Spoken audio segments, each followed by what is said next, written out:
What if a billionaire, known for changing the world, was suddenly banned from a famous restaurant? How would the world react?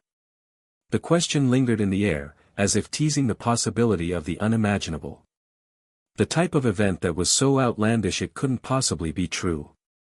But on this particular evening, as the news spread across social media and major outlets, the story of Elon Musk being banned from a popular upscale restaurant in Los Angeles quickly became the talk of the town. Everyone was asking the same thing: why? Elon Musk, the visionary behind companies like Tesla and SpaceX, had seen his fair share of controversies. But this was something else entirely. A public figure known for breaking boundaries and reshaping industries was now facing a public rejection by a restaurant. To some, this was just another strange chapter in the life of one of the world's most eccentric billionaires. But to others, it was a shocking revelation that held more layers than it seemed at first glance. It all started on a warm Friday evening at one of LA's most exclusive dining spots, the Velvet Orchid. The restaurant, known for its luxurious ambience and celebrity clientele, had long been a favorite of Musk's. Whether it was for an intimate dinner, a business meeting, or a late-night rendezvous, the Velvet Orchid had become one of his regular haunts. The restaurant's owner, a well-known figure in the city's social scene, had always been eager to accommodate the high-profile entrepreneur, going so far as to personally ensure that Musk's every visit went off without a hitch. But on this particular night, something was different. It was supposed to be a casual dinner. Elon had invited a few colleagues to join him, with no press, no cameras, just a quiet night out. But things took an unexpected turn when an argument erupted between Musk and the restaurant's management over a minor detail.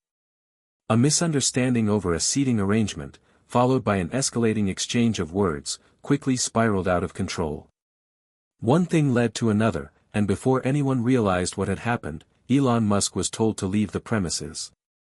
The restaurant staff, in a bold and public move, informed him that he was banned. The shock didn't end there. The news spread like wildfire, with every outlet, blog, and social media platform buzzing about the incident. Was it a personal vendetta? Was there something more to the story? People were confused, and the internet was flooded with conflicting theories. Musk was no stranger to public scrutiny, but this time, it felt different. The public was intrigued. Was this the beginning of a deeper conflict, or just a bizarre, one-time incident? At first, Elon remained quiet. A few hours after the incident, a tweet went live from his account, the only public comment he made on the matter: "A place for innovation should be open to all, even when they have a bad day. I'm learning how to deal with things like this. Let's all try to be better." The tweet was cryptic but heartfelt. It was classic Elon, a mix of humility and defiance. But it only fueled the growing fire of speculation. What happened at the Velvet Orchid became the question everyone was asking. And with every passing hour, the mystery deepened. No official statement from the restaurant was made, which only made people more curious. Why was Elon banned? What had happened in those final moments before the tension reached its breaking point? Was it a simple misunderstanding, or was there a deeper issue between Musk and the restaurant's owners? As the story continued to make headlines, the world began to piece together fragments of the incident. Some claimed that Elon had been rude, demanding, even entitled. Others believed that the restaurant had overreacted and made a mistake by banning one of their most famous patrons. There were those who speculated that it was a publicity stunt, an elaborate ruse designed to generate attention. But no one really knew the full truth. The whole world was watching, waiting for Elon to speak. And as the days passed, the pressure mounted. People were eager to hear his side of the story. What did Musk, the man known for changing the course of history, think about all of this? Would he fight back against the ban, or would he simply let it go and move on to the next challenge? Then, finally, a press conference was announced. It was set for the following week at SpaceX headquarters. The media gathered in anticipation. What would Elon Musk reveal? Would he address the controversy head-on, or would he stay silent?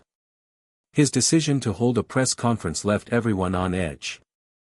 Was this his way of taking control of the narrative, or was there something more to it? As the press gathered in the sleek, futuristic hall of SpaceX's headquarters, reporters from major outlets were primed with questions. Musk had kept his cards close to his chest, but he had always been known for his unpredictability. Would he finally give them what they wanted?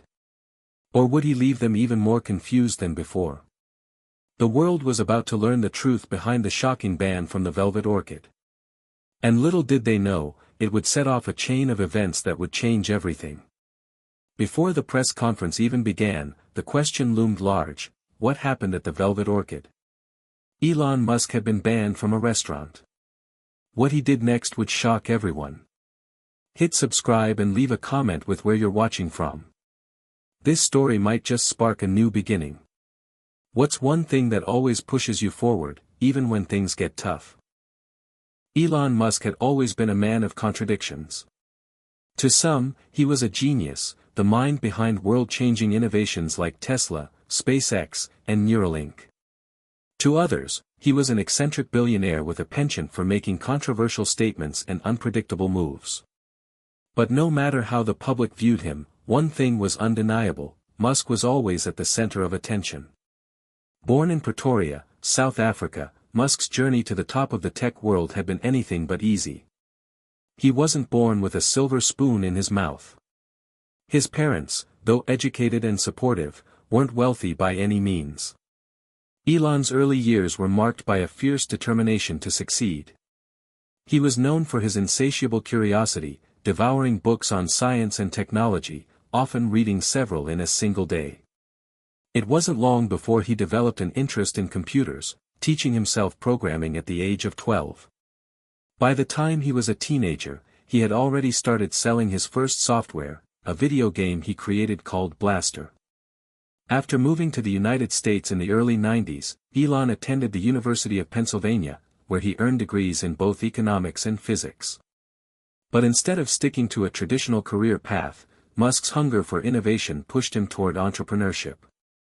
He dropped out of Stanford just 2 days into his PhD program to pursue the dot-com boom, launching his first company, Zip2, which was sold for nearly $300 million when Musk was just in his late 20s. From there, the rest of his story seemed inevitable: PayPal, Tesla, SpaceX, and beyond. But for all his success, Musk's journey had never been free from controversy. From the infamous "funding secured" tweet that led to an SEC investigation to his public clashes with journalists, investors, and even his own employees, Elon was often a lightning rod for criticism. His unfiltered tweets and candid interviews earned him a reputation for being brash, blunt, and, at times, reckless. He had no tolerance for pretense or unnecessary niceties. And in the fast-paced, high-pressure world of Silicon Valley, that often rubbed people the wrong way. Despite the controversies, Musk's personality and public persona remained larger than life. He was not just a businessman, he was a cultural figure, a symbol of what it meant to think big, take risks, and aim for the stars. He inspired millions with his bold vision of a sustainable future on Earth and a multiplanetary existence for humanity. But, of course, being a billionaire entrepreneur came with its share of pitfalls. The higher you rise, the more people are waiting to tear you down. That brings us to the Velvet Orchid, the scene of the latest controversy to surround Musk. It wasn't just any restaurant, it was an institution in Los Angeles, known for its exclusivity and its celebrity clientele. The Velvet Orchid had long been a favorite haunt for Hollywood stars, tech moguls, and the city's elite. The lavish decor, impeccable service, and sophisticated atmosphere made it a prime spot for business deals, networking, and social gatherings. Musk had been frequenting the restaurant for years, often using it as a meeting place for both business and pleasure. In fact, it was almost a ritual for him. He would drop by to unwind after long days of working on SpaceX rocket launches or Tesla production deadlines. The restaurant's owner, an old acquaintance named Marcus Goldstein, had known Musk for nearly a decade. They'd met during an event at a tech conference in Silicon Valley, and their shared interest in innovation and the future of technology quickly forged a friendship. Goldstein had a reputation for being a savvy businessman with a keen sense for building relationships, particularly with people like Musk. It was this relationship that had initially made Musk feel welcome at the Velvet Orchid. He enjoyed the privacy and the low-key atmosphere that came with being a regular at such an exclusive venue. Marcus had always made sure Musk was well taken care of, ensuring he had the best table, the most attentive service, and a quiet space where he could meet with colleagues or simply relax. It was the type of environment where the pressures of being one of the world's most recognized entrepreneurs could momentarily slip away. But there were cracks forming in their relationship. It started small, disagreements about minor details, a few communication missteps here and there. Musk, ever the perfectionist, began to grow increasingly frustrated with the restaurant service, particularly when he felt his needs weren't being met to his exacting standards. As Musk's fame grew, so did the expectations surrounding him. He had become a global icon, and with that came an army of admirers, critics, and, in some cases, people who expected to treat him with reverence. But Musk was no saint, his impatience and short temper were just as well known as his brilliance. There had been murmurs in recent months that Musk wasn't as happy with the Velvet Orchid as he used to be. He had begun to express dissatisfaction with some of the restaurant's newer policies, especially when it came to the way reservations were handled. He didn't like the long wait times that were now being enforced, and the changes to the menu felt like the final straw for someone used to the very best in every aspect of his life. Yet, even with these frustrations, Musk continued to visit the restaurant. He was, after all, a man who was used to getting things his way. But on this particular evening, something was different. It was a Friday, a typically busy night for the restaurant. Musk had invited a few close colleagues to join him for dinner, as was his custom when he needed to relax and recharge after a hectic week. It was supposed to be a quiet evening, just a few friends gathered around a table. As soon as he walked in, the atmosphere felt off. There was a palpable tension in the air that Musk couldn't quite place. It was subtle at first, the way the staff greeted him, a slight hesitation in their voices, but Musk, ever perceptive, could sense something wasn't right. He had come to expect perfection when he entered the Velvet Orchid, but tonight, there was an edge to the service, a sense that things weren't running as smoothly as they should have been. It wasn't long before that tension exploded. Elon Musk, a man used to control, found himself in an argument with the restaurant's management over a seemingly trivial issue, the seating arrangement. The restaurant, which had previously bent over backward to accommodate him, was now refusing to rearrange the table the way Musk wanted. A disagreement over the table position quickly escalated into a confrontation. What started as a misunderstanding turned into an all-out clash of egos. Musk, frustrated with what he saw as a lack of respect, didn't back down. In turn, Marcus Goldstein, the restaurant's owner, was caught in the middle. He, too, was frustrated, but his frustrations were rooted in the restaurant's growing popularity. As business boomed, there were more high-profile clients to please and fewer resources to cater to them all. Musk's insistence on getting exactly what he wanted that night was the final straw. The argument became public when Musk, visibly upset, was asked to leave. The staff's decision to ban him from the restaurant was swift and dramatic, leaving the world in disbelief. How could someone like Musk, who was used to shaping the future, be so suddenly cast aside by something as simple as a restaurant disagreement? Now, the question on everyone's mind wasn't just about the ban. It was about what would come next. What would Elon Musk do in the face of such public rejection? Would he simply shrug it off, or would this be the beginning of something much bigger? And as the media frenzy continued to build, the world waited. The next chapter of Elon Musk's journey was about to unfold, and no one knew where it would lead. The news of Elon Musk's ban from the Velvet Orchid spread faster than a viral tweet. Headlines appeared across the globe, with some calling it the most bizarre celebrity incident of the year, while others questioned whether it marked the beginning of something more troubling in Musk's world. The world's most famous tech entrepreneur, someone whose every move was watched by millions, had been publicly rejected by a restaurant. It seemed too outlandish, too personal, a small scandal in a world used to larger-than-life controversies.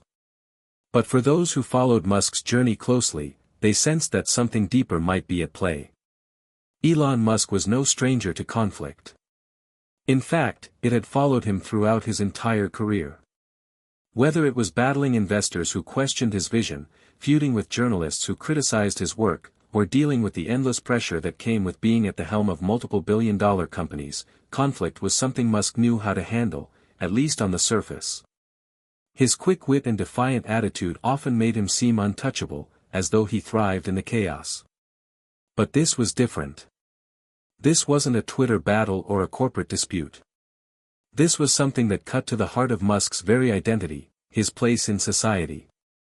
The ban wasn't just a matter of being told to leave a restaurant, it felt like a public shunning, an assault on his personal pride. To Musk, the Velvet Orchid represented more than just a dining spot, it was a symbol of his success, his status, and his ability to move freely in the circles of the wealthy and influential. Now, that very symbol had rejected him. As the media continued to churn out story after story, Musk couldn't shake the feeling that there was more going on beneath the surface. The tension with the restaurant's management wasn't just about a seating arrangement or the minor disagreements that had spiraled out of control. It felt personal. He couldn't help but wonder if something had shifted in the relationship between him and the people who ran the Velvet Orchid. At the same time, the public's reaction was mixed. Some of Musk's fans rallied behind him, dismissing the incident as a petty spat between a billionaire and a restaurant owner, while others speculated that Musk had finally hit a breaking point. After all, this wasn't the first time Musk had been caught in a public confrontation. His brashness and unpredictability had long been a part of his public persona, but this felt like the first time he had been truly humiliated in such a public, personal way. Among his critics, many wondered if this ban was symbolic of a larger issue. Was Elon Musk starting to lose his touch? The ban had happened at a time when many of his companies were facing scrutiny. Tesla had recently dealt with safety concerns, and SpaceX was under pressure to meet increasingly tight deadlines. Critics wondered if Musk's tendency to alienate those around him, whether through his public outbursts, his behavior on social media, or his refusal to compromise, had finally caught up with him. The rising conflict was palpable. Rumors swirled that Musk had a personal vendetta against the restaurant's owner, Marcus Goldstein, who, despite being a close associate, had been increasingly distanced from Musk in recent months. There were whispers that the two had disagreed on several major business deals involving the restaurant and its high-profile investors. Some even speculated that Marcus had been the one to initiate the ban after a falling out over the restaurant's branding, positioning, and whether Musk's presence was starting to feel more like a liability than an asset. For Elon, the realization that he may have been excluded for reasons beyond his control stung. Musk was a man accustomed to getting what he wanted, no matter how difficult the road. But this time, he couldn't just throw money or influence at the problem. He had no power over this particular situation, and that was a bitter pill to swallow. The fact that the ban was made so public made it even harder to digest. How could he allow such a minor confrontation to spiral into a full-blown scandal? The media had already picked up the story and was running with it, speculating on every detail and analyzing every word that had been spoken that night. What made it even worse was that Musk had so much more at stake than a night out at a restaurant. The eyes of the world were constantly on him, and the more attention this ban got, the more people began to question his character. To them, the incident wasn't just about a billionaire throwing a fit. It was about his inability to play by the same social rules as everyone else. He had money, power, and influence, yet he couldn't navigate something as simple as a dinner reservation.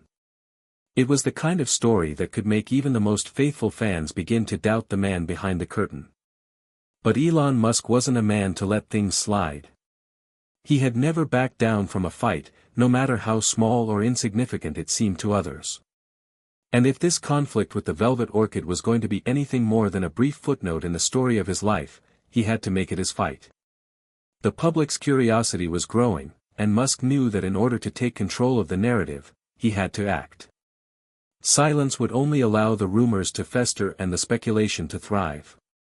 So, he did what he always did best, he stirred the pot. Musk tweeted once again. His tweet wasn't about the specifics of the incident, but it was enough to get people talking. Some battles are won with action, others with words. Let's see where this one takes us. The tweet sent shockwaves through social media. People began to wonder, was Musk planning something bigger? Was this just the beginning of a more dramatic showdown between him and the restaurant? Or was it a signal to his critics that he wasn't backing down? The controversy, however, didn't stay focused on the restaurant for long. Instead, it became a lightning rod for discussions about Musk's personality, his brand, and his vision for the future. The public conflict triggered a renewed focus on Musk's past, his relationships, and the broader implications of his behavior.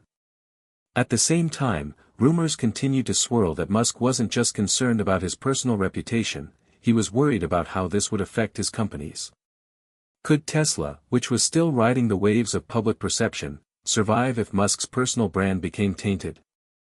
Would SpaceX lose credibility if Musk's increasingly erratic behavior kept making headlines? The stakes were higher than they had ever been. This wasn't just about a personal conflict with a restaurant. It was about Musk's public image, his legacy, and his place in the world. The battle lines were drawn, and the next chapter of the story was just beginning. The ban from the Velvet Orchid had triggered an avalanche of media attention. Headlines about Elon Musk's fallout with the famous Los Angeles restaurant were everywhere.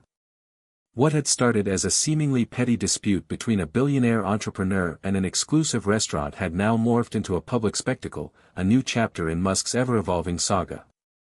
And, as expected from Musk, he wasn't going to let it fade into the background without taking action. This was just the kind of drama he thrived in. But the public spectacle was just the tip of the iceberg. Beneath the surface, there were far-reaching consequences that Musk hadn't anticipated, nor had anyone else. Musk's ban wasn't just a scandal that would fade into history. It wasn't a minor hiccup on his rise to greatness. This was something deeper, something that struck at the core of his identity. He could no longer pretend it was just a misunderstanding, this was personal. From the moment his tweet went viral, Musk's entire world shifted. He wasn't just an entrepreneur now, fighting to build his companies, he was the center of a cultural debate. His critics were sharpening their knives, ready to dissect his every move, while his supporters, always loyal, were rallying behind him, eager to see what the next act in this drama would bring. Everyone, it seemed, was waiting for Musk's next move, and Musk, ever the showman, was ready to deliver. Elon Musk had never been one to shy away from controversy. After all, this was a man who had launched a car into space, who had promised to colonize Mars, and who had taken on the tech establishment with his electric car company. He had always been willing to go against the grain, to push boundaries, to make waves. But this time, the consequences felt different. This was no longer a battle between him and his detractors, this was about his place in a society that seemed increasingly disillusioned with its celebrities, with its billionaires, and with its idols. For Musk, this meant one thing, it was time to make his move. And he knew exactly how to do it. The next day, he boarded his private jet, not for a launch meeting or a factory inspection, but for something far more personal. He was heading to Los Angeles, where the conflict had erupted, a place that had once been his haven. Musk wasn't just going to show up and apologize. That wasn't his style. Instead, he was determined to take control of the narrative. If the media was going to make this into a spectacle, he would use it to his advantage. Musk was about to turn a personal failure into a public victory. In his mind, this wasn't just a journey to resolve a minor conflict with a restaurant, it was a journey to reclaim control. Musk had been knocked down by a series of events, the public shaming, the constant media scrutiny, the growing distance between him and the people closest to him. But he wasn't going to let that define him. Instead, he was going to do what he always did best, turn a negative into a victory. As his private jet touched down in Los Angeles, Musk was already planning his next steps. He had hired a top public relations firm to handle the fallout from the incident.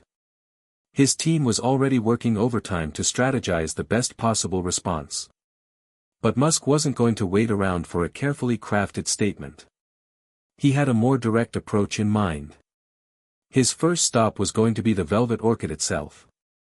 Despite being banned, Musk knew there was one thing that the restaurant's management couldn't ignore: their financial bottom line. The Velvet Orchid relied heavily on its celebrity clientele and the high-profile individuals who frequented its dining rooms.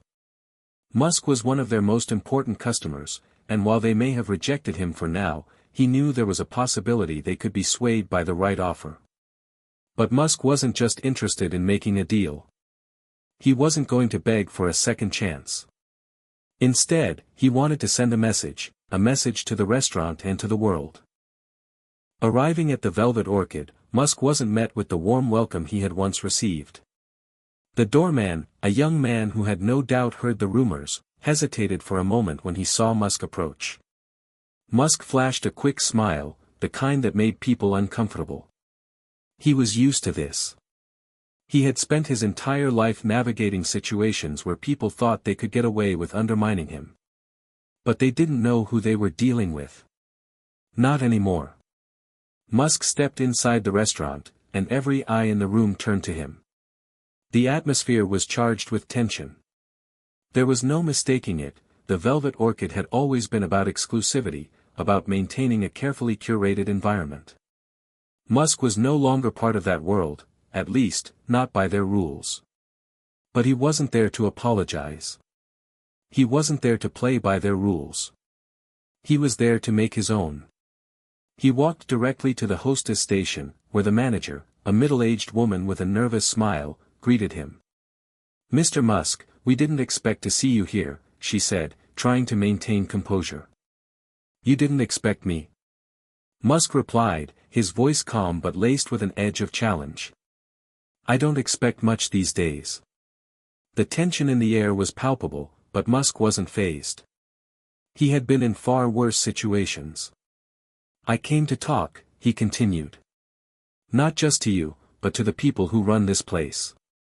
I think it's time we cleared the air." The manager nodded quickly, clearly uncertain of how to proceed. Musk didn't wait for an invitation. He simply turned and walked toward the private dining area where Marcus Goldstein, the owner, was known to meet with his high-profile guests. He was ready for a confrontation. As Musk entered the private dining room, he was greeted by Goldstein, who stood up from his seat.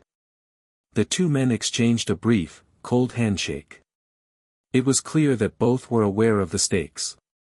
Musk had come for more than just an apology, he had come to take control, to turn this situation into an opportunity. "I'm not here to ask for forgiveness, Marcus," Musk said bluntly. "I'm here because you and I both know that what happened last night wasn't just about a table. It was about control. You wanted to assert control over me, and now I'm going to show you what happens when you try to take it away." Goldstein's eyes narrowed, but he didn't speak. Musk continued, his voice growing sharper. "I don't need your approval. I don't need this restaurant. What I need is for you to realize that the world is watching us right now. And this little spat. It's just the beginning of something much bigger." The tension in the room was thick enough to cut with a knife. Musk wasn't just talking about a public relations crisis anymore. He was talking about something far larger, the power dynamics between billionaires, the elite, and society at large. "Let's see who has the real power here," Musk finished, his voice cutting through the silence. Elon Musk stood in the luxurious private dining room of the Velvet Orchid, the tension hanging in the air like a storm about to break. Marcus Goldstein, the owner of the restaurant, stared at Musk with a mixture of disbelief and concern. The confrontation had escalated quickly, far beyond what anyone had expected, and now it was clear that there was no easy way out. Musk's presence was commanding, his words sharp and calculated. He had never been one to shy away from confrontation, but today felt different. For the first time, the stakes weren't just about his companies, his vision, or his public persona. This was personal. This was about his sense of power, his identity, and his ability to navigate the very world that had made him famous. As Goldstein sat silently, clearly weighing his options, Musk couldn't help but feel the weight of his own emotions. The frustration, the anger, and the raw vulnerability he had buried for so long were now bubbling to the surface. Musk had been through so much in his life, he had faced countless challenges, setbacks, and betrayals, but the ban from the Velvet Orchid was different. It was a slap in the face, a public rejection that hurt in ways he hadn't anticipated. Musk had always been the one in control. Whether it was launching rockets into space or leading the charge for electric vehicles, he was accustomed to being the one who called the shots. But this? This was the first time in a long while that he felt powerless. The restaurant was a symbol of everything he had worked for: wealth, status, influence. To be rejected by a place he had frequented for years was a blow to his ego that he hadn't seen coming. Marcus, Musk's voice broke the silence, softer this time, a rare moment of vulnerability creeping into his tone. Do you know what it feels like to be told you're no longer wanted? To be cast aside after everything you've done? Goldstein remained silent, but his expression softened. Musk wasn't just speaking to him, he was speaking to the world that had been watching his every move. The media, the critics, the fans, everyone had a stake in this drama. And Musk knew that if he didn't regain control of the narrative soon, it would spiral out of his hands, becoming something far worse than a mere restaurant dispute. It could become a turning point in his life, a defining moment that would determine how he would be remembered. But that's when it happened. The emotional climax of the confrontation arrived, unexpected and devastating. The door to the private dining room swung open, and in walked a figure Musk hadn't seen in years, a woman who had been a major part of his life, someone who had once been more than just a colleague, but a friend, a confidant. It was Natasha McCarthy, a former advisor who had helped guide Musk through some of his most difficult moments. Her arrival was a shock to Musk, and the timing couldn't have been worse. Natasha had always been a steady presence in Musk's chaotic world, but they had grown apart in recent years. Their professional relationship had faded, and a personal rift had emerged. The emotional tension between them was palpable as Natasha looked between Musk and Goldstein. Her eyes, once warm with trust, now seemed filled with skepticism. "Elon," Natasha said softly, her gaze meeting his. "What's going on here?" Musk, caught off guard, struggled to find his words. His emotions, already raw and frayed, were now tangled in a mess of surprise, hurt, and a deep sense of betrayal. Natasha had been one of the few people who had understood him, truly understood him, and now she was standing there, an outsider in a conflict that had grown beyond him. "I'm handling this," Musk finally said, though there was no conviction in his voice. His usual bravado was slipping, replaced by an unfamiliar sense of vulnerability. "Handling it?" Natasha repeated, her voice tinged with concern. "Elon, this isn't the way to handle it. You're letting this restaurant dictate your life. You've built empires, you've changed industries. Why let something so small," she paused, glancing at Goldstein, then back at Musk, "why let something like this bring you down?" Musk's jaw tightened. He could feel the weight of her words cutting through the layers of pride and defiance he had built up over the years. She was right, but hearing it from her stung. He had always prided himself on being the one who pushed through, who defied expectations and found a way forward, no matter the cost. But in that moment, he wasn't so sure anymore. The ban from the restaurant, the way it had become a public spectacle, had taken something from him that he couldn't get back, his sense of invincibility. "I didn't come here to beg for anything," Musk said, his voice tight. "I came because I have to make a stand. This isn't just about a dinner reservation. It's about respect. And when you lose respect, you lose everything." There was a long silence, the weight of his words settling over the room. Natasha looked at him with a mixture of pity and concern. She had seen Musk at his best and at his worst, but she had never seen him like this. Goldstein, who had been sitting quietly, finally spoke. "Maybe you're right, Elon," he said, his voice surprisingly calm. "Maybe we all need to respect each other more. But this doesn't have to end like this." Musk turned toward him, his expression unreadable. "And what do you want from me? An apology? You want me to admit that I was wrong?" I didn't come here for that. No, Goldstein replied quietly. I don't want you to apologize. I want you to understand that sometimes, the world works in ways you can't control. This wasn't personal. But now that it's become personal, it's something we need to work through. The words hung in the air. Musk's heart raced. The emotional climax of this confrontation had reached its peak. He was standing at a crossroads, caught between his pride and the realization that the world wasn't as simple as he had always believed. It wasn't just about being right, about winning. It was about understanding the complexity of the world around him, and the people who were part of it. He turned to Natasha, his old friend, his ally, and for the first time in a long while, he allowed himself to show a bit of vulnerability. Maybe I don't have all the answers anymore, he said quietly. Maybe I need to figure out where I fit in all of this. Natasha's expression softened. We all do, she said.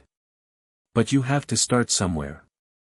And maybe, for once, it's okay to admit you're not in control of everything. The room fell silent again, but this time, there was a sense of understanding between the three of them. Musk had always prided himself on his ability to control everything around him, but this moment, this confrontation, had shown him something different. Sometimes, the most powerful thing you can do is let go and let life unfold.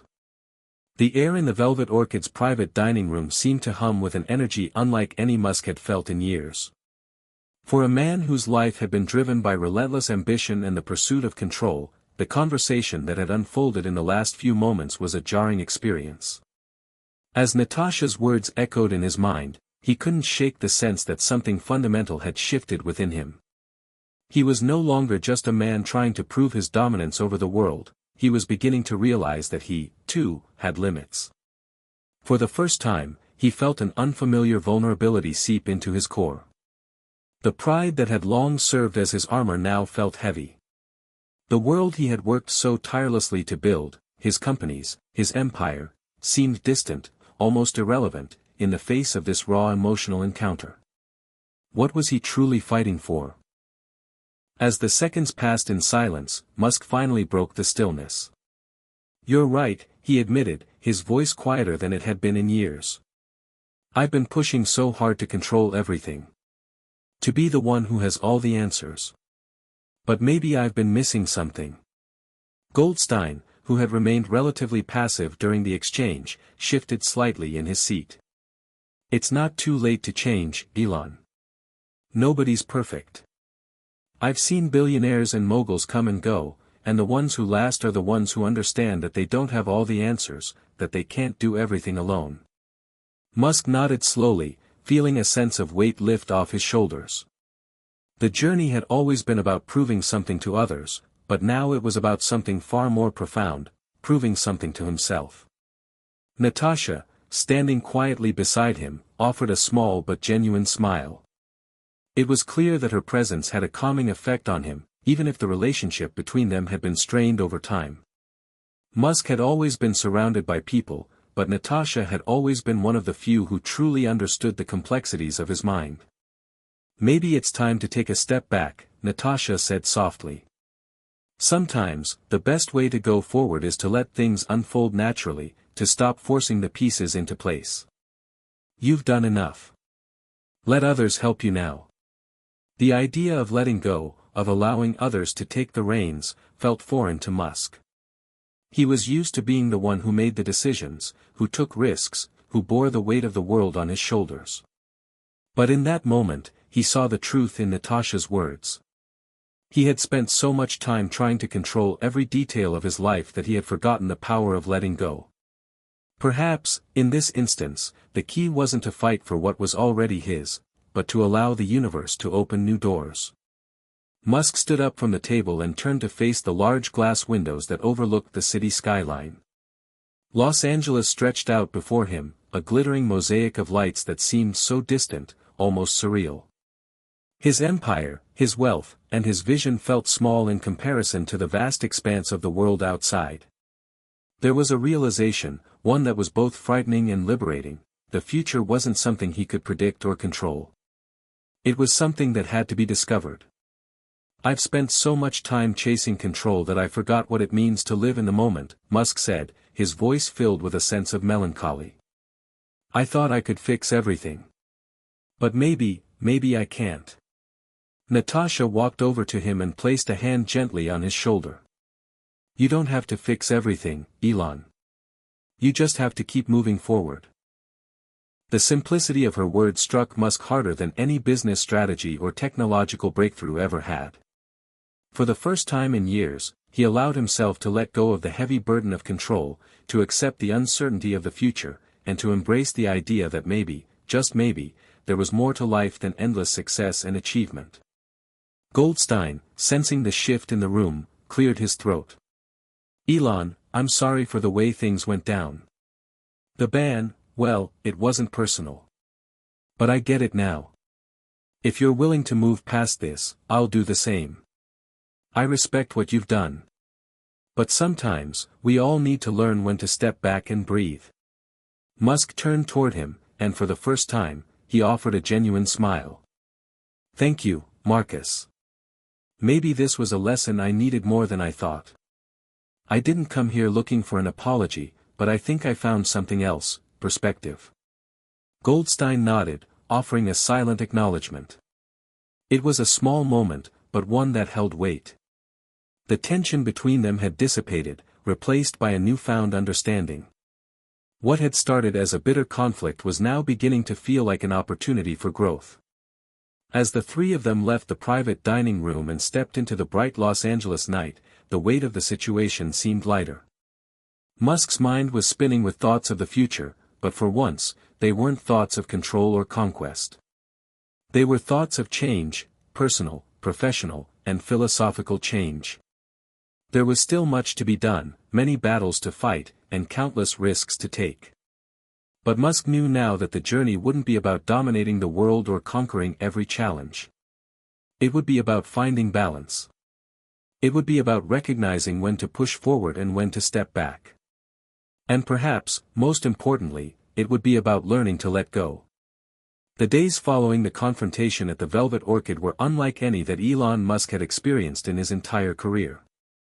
He spent less time obsessing over his businesses and more time reflecting on the interactions that had unfolded in that private room.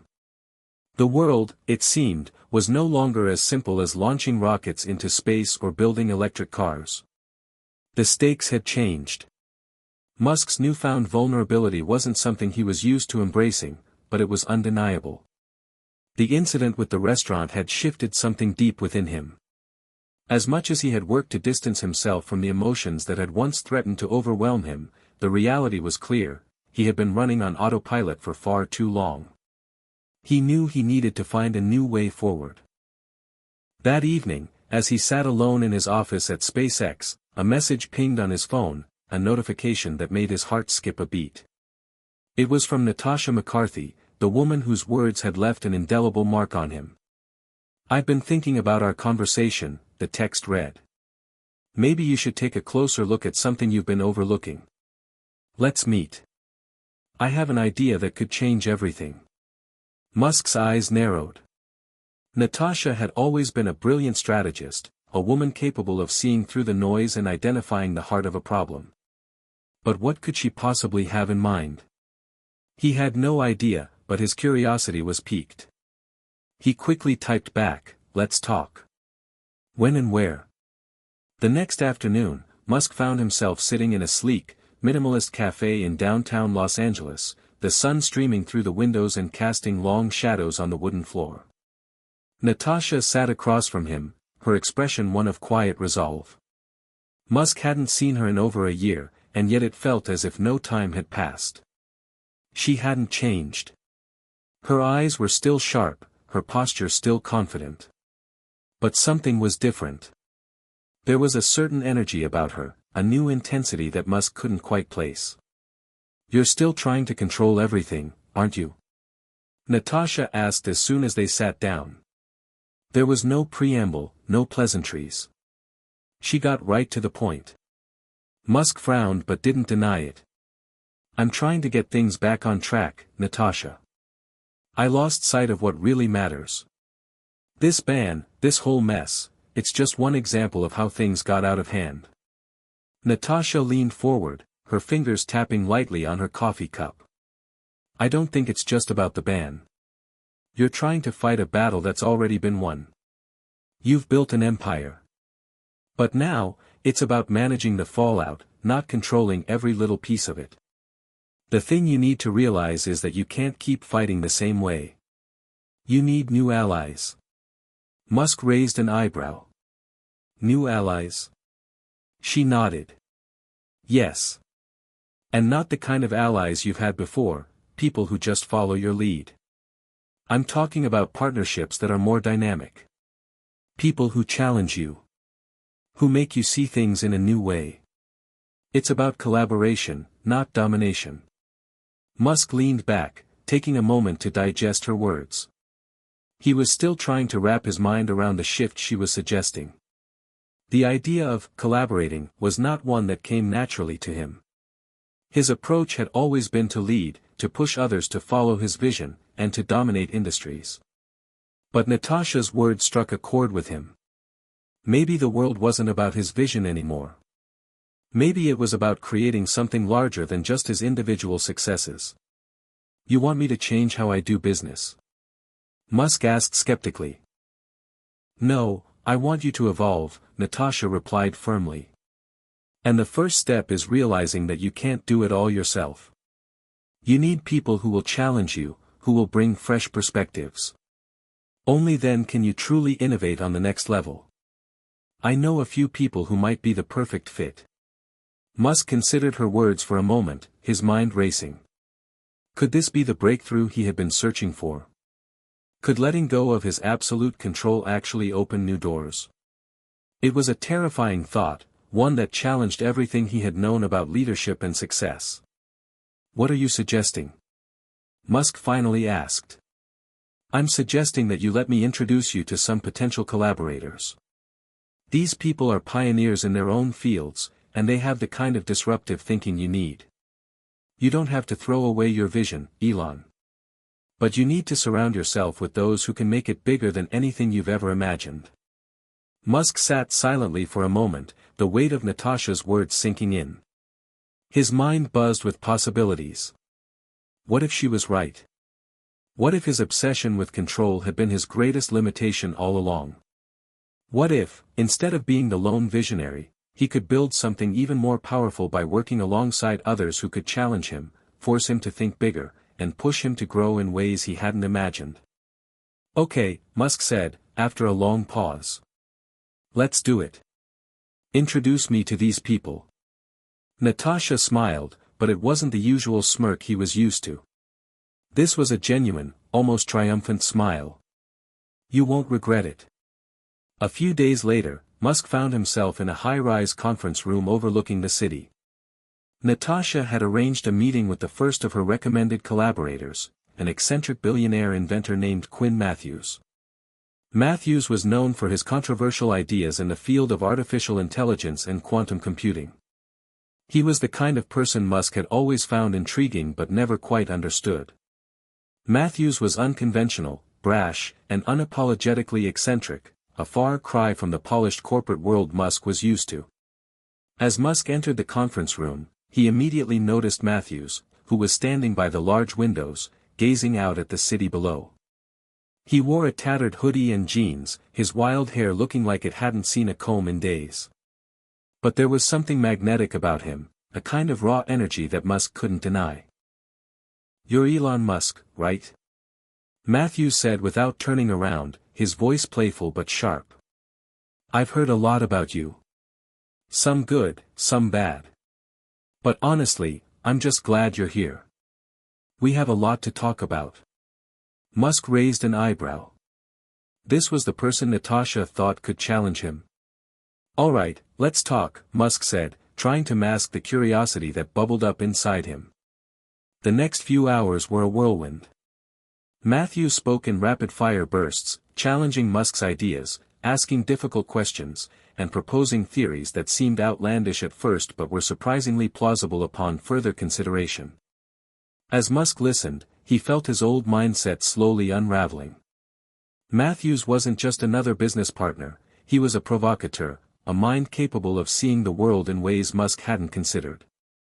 And for the first time in a long while, Musk found himself excited by the possibilities. Maybe Natasha's suggestion wasn't so crazy after all. The weeks following the meeting with Quinn Matthews felt like a whirlwind. Elon Musk had entered a phase of his life that he hadn't anticipated. It wasn't about Mars or electric cars, not solely at least. It was about change, and how that change was beginning to transform both his personal and professional worlds. Musk had always been the embodiment of the lone visionary, the man who set his mind to something and drove it forward with all the force of 1,000 rockets. But now, as he looked around his new team of collaborators, he began to realize that the future he was building wasn't going to be shaped by his hands alone. These were people who were daring to challenge him, to force him out of his comfort zone, and to think in ways that made him uneasy. He hadn't expected to feel such discomfort. The old Elon Musk would have pushed back, scoffed, and continued on with his own plans. But this new version of himself, the one who had sat in that dimly lit restaurant and listened to Natasha, was starting to see things differently. After a long night of brainstorming with Matthews, Natasha, and several other key figures in the tech world, Musk finally accepted that this was the beginning of something truly unprecedented. They were no longer talking about incremental progress or small advancements. They were talking about radically rethinking the systems and processes that had defined the tech industry for decades. "This is where we make our mark," Matthews had said, after one particularly intense session. "Not by copying what others have done, but by blowing up the existing paradigm. Let's stop playing by the rules. Let's create our own rules." It had been a liberating thought for Musk. He had always been a rule breaker, but this was different. This wasn't about beating the competition. This was about reimagining the very foundation of what the future could be. But as invigorating as the ideas were, there were still obstacles. Musk could feel the weight of his past decisions pressing down on him. He couldn't just erase the controversies, the public misunderstandings, and the failed attempts at bridging the gap between his own expectations and the world's. There was a part of him, deep down, that wondered if his past mistakes would catch up with him before he had the chance to make these new visions a reality. That night, after an exhausting meeting, Musk found himself alone in his office at SpaceX, looking out over the sprawling expanse of the California sky. The stars seemed distant, even unreachable.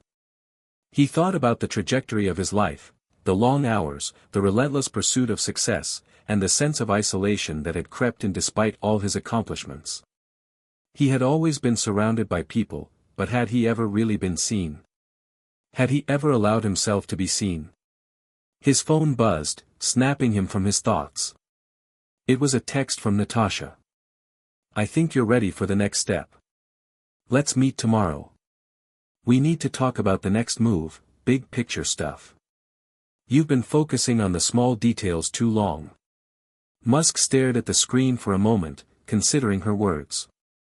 Small details. Wasn't that what he had spent his entire career doing, obsessing over the little things, making sure every component, every system, and every detail was flawless? It was a thought that unsettled him. Was he too focused on the granular aspects of business to see the larger picture? He made up his mind. Tomorrow, he would meet Natasha and her team. It was time to think bigger, to take risks, and to truly trust the process, something he hadn't done in years. The next day, Musk arrived at the office feeling a renewed sense of purpose. As he entered the conference room, Natasha, Matthews, and several of the other key players in the new project were already there, waiting. "What's next?" Musk asked, his voice steady but filled with anticipation. Natasha smiled. "We're going to take this to the next level. You've been the man behind these groundbreaking technologies, Elon, but now it's time to reframe everything you've done. SpaceX, Tesla, those were huge achievements. But the future isn't just about sending rockets to Mars or cars to the road. It's about thinking on a different scale. We need to think about the way humanity lives, not just the tools we use to get there." Musk listened intently, his mind already racing through the possibilities. They were no longer talking about products, about cars or rockets or even AI. They were talking about something far more ambitious: humanity's place in the universe, the societal systems that could enable everyone to thrive, and how technology could be woven into the very fabric of life to make it better, easier, and more sustainable. The way we've done things until now, it's not enough, Natasha continued. You've shown us what's possible, but now we need to shift our focus to building the infrastructure that supports all of this. The revolution isn't just about technology, it's about changing how we live and interact with that technology. Matthews chimed in, his voice brimming with enthusiasm. Imagine a world where everything is connected, where the energy that powers our cars, our homes, our cities, comes from the same sustainable source. A world where every aspect of life is interconnected, and technology is the tool that enables it. It was a compelling vision, one that Musk had toyed with in his own mind but had never fully embraced. He had always focused on making the technologies themselves more efficient, more powerful. But what if, instead of simply creating better products, they could design a new ecosystem? What if the work they were doing wasn't just about changing the way people interacted with technology, but about changing the way society functioned at a fundamental level? You're asking me to build the infrastructure for the future of humanity, Musk said slowly, his voice quiet but steady. To create a world where everything is connected in ways we can't even fully comprehend yet. Natasha nodded. Exactly. But we can't do this alone. You've always been the face of these innovations, Elon. But now, we need people from all over the world, from every industry, to help us create the systems that will enable this kind of world. It's going to take collaboration on a scale that's never been done before. Musk stared out the window, deep in thought. He had spent so much of his life thinking small, thinking only in terms of immediate goals and technological advancements. But now, he saw that the true challenge lay in something much bigger, designing the future itself. Okay, he said finally, turning back to the group. Let's do it. Let's build the future. As the weeks stretched on, Musk began to feel the gravity of what he had just agreed to. The scope of the project Natasha and Matthews were spearheading was vast. It wasn't just about improving a few products or technologies, it was about nothing less than redefining the future of civilization. Musk had always been a visionary, but this project would push him in ways he had never imagined. At first, it was thrilling. Every conversation with Matthews, Natasha, and the rest of the team felt like a jolt of electricity. They were all driven by the same belief that the current systems, technological, political, and social, were outdated and inefficient. They all wanted to create something completely new, something that would change the world in ways no one had dared to dream. But as the days passed, Musk couldn't ignore the mounting pressure. The old Elon, the one who prided himself on having all the answers, was beginning to feel a little lost. For the first time in a long while, he was surrounded by people who were challenging him at every turn. They didn't just accept his ideas, they pushed back. They asked questions he wasn't prepared for, and they demanded more than he was used to giving. It wasn't a matter of arrogance. It was just that Musk was used to being in control. And here, in this new venture, he wasn't. This was something else entirely, a partnership, a collaboration, a constant negotiation of ideas. There were moments when he felt like an outsider in his own project. One evening, after a particularly challenging meeting with Natasha and Matthews, Musk found himself sitting alone in his office, staring at the plans they had sketched out on the whiteboard. His mind was racing, and for the first time in a long while, he was uncertain. Maybe they're right, he muttered to himself. Maybe I've been too narrow in my thinking. Maybe I've been holding on to the wrong things. He thought about his early days with Tesla, SpaceX, and the Boring Company. He had always been the force pushing everything forward. His vision had been so clear, so singular, that it almost didn't matter what obstacles stood in his way. But now, he was learning that vision alone wasn't enough. Vision needed infrastructure, support, and a willingness to adapt. That's when his phone buzzed. It was a text from Natasha. Let's talk. I know this is tough, but we need to have a real conversation. We're going to change everything, but only if we face the truth about what's working and what isn't. Musk hesitated for a moment, but he knew Natasha was right. He had been avoiding the hard conversations, pretending that things were moving along smoothly when they were anything but. He grabbed his jacket and made his way to the designated meeting spot, a quiet bar downtown. Natasha was already there, sitting in a corner booth, her usual confidence tempered by a noticeable hint of concern. "Good to see you, Elon," Natasha said as he slid into the seat across from her.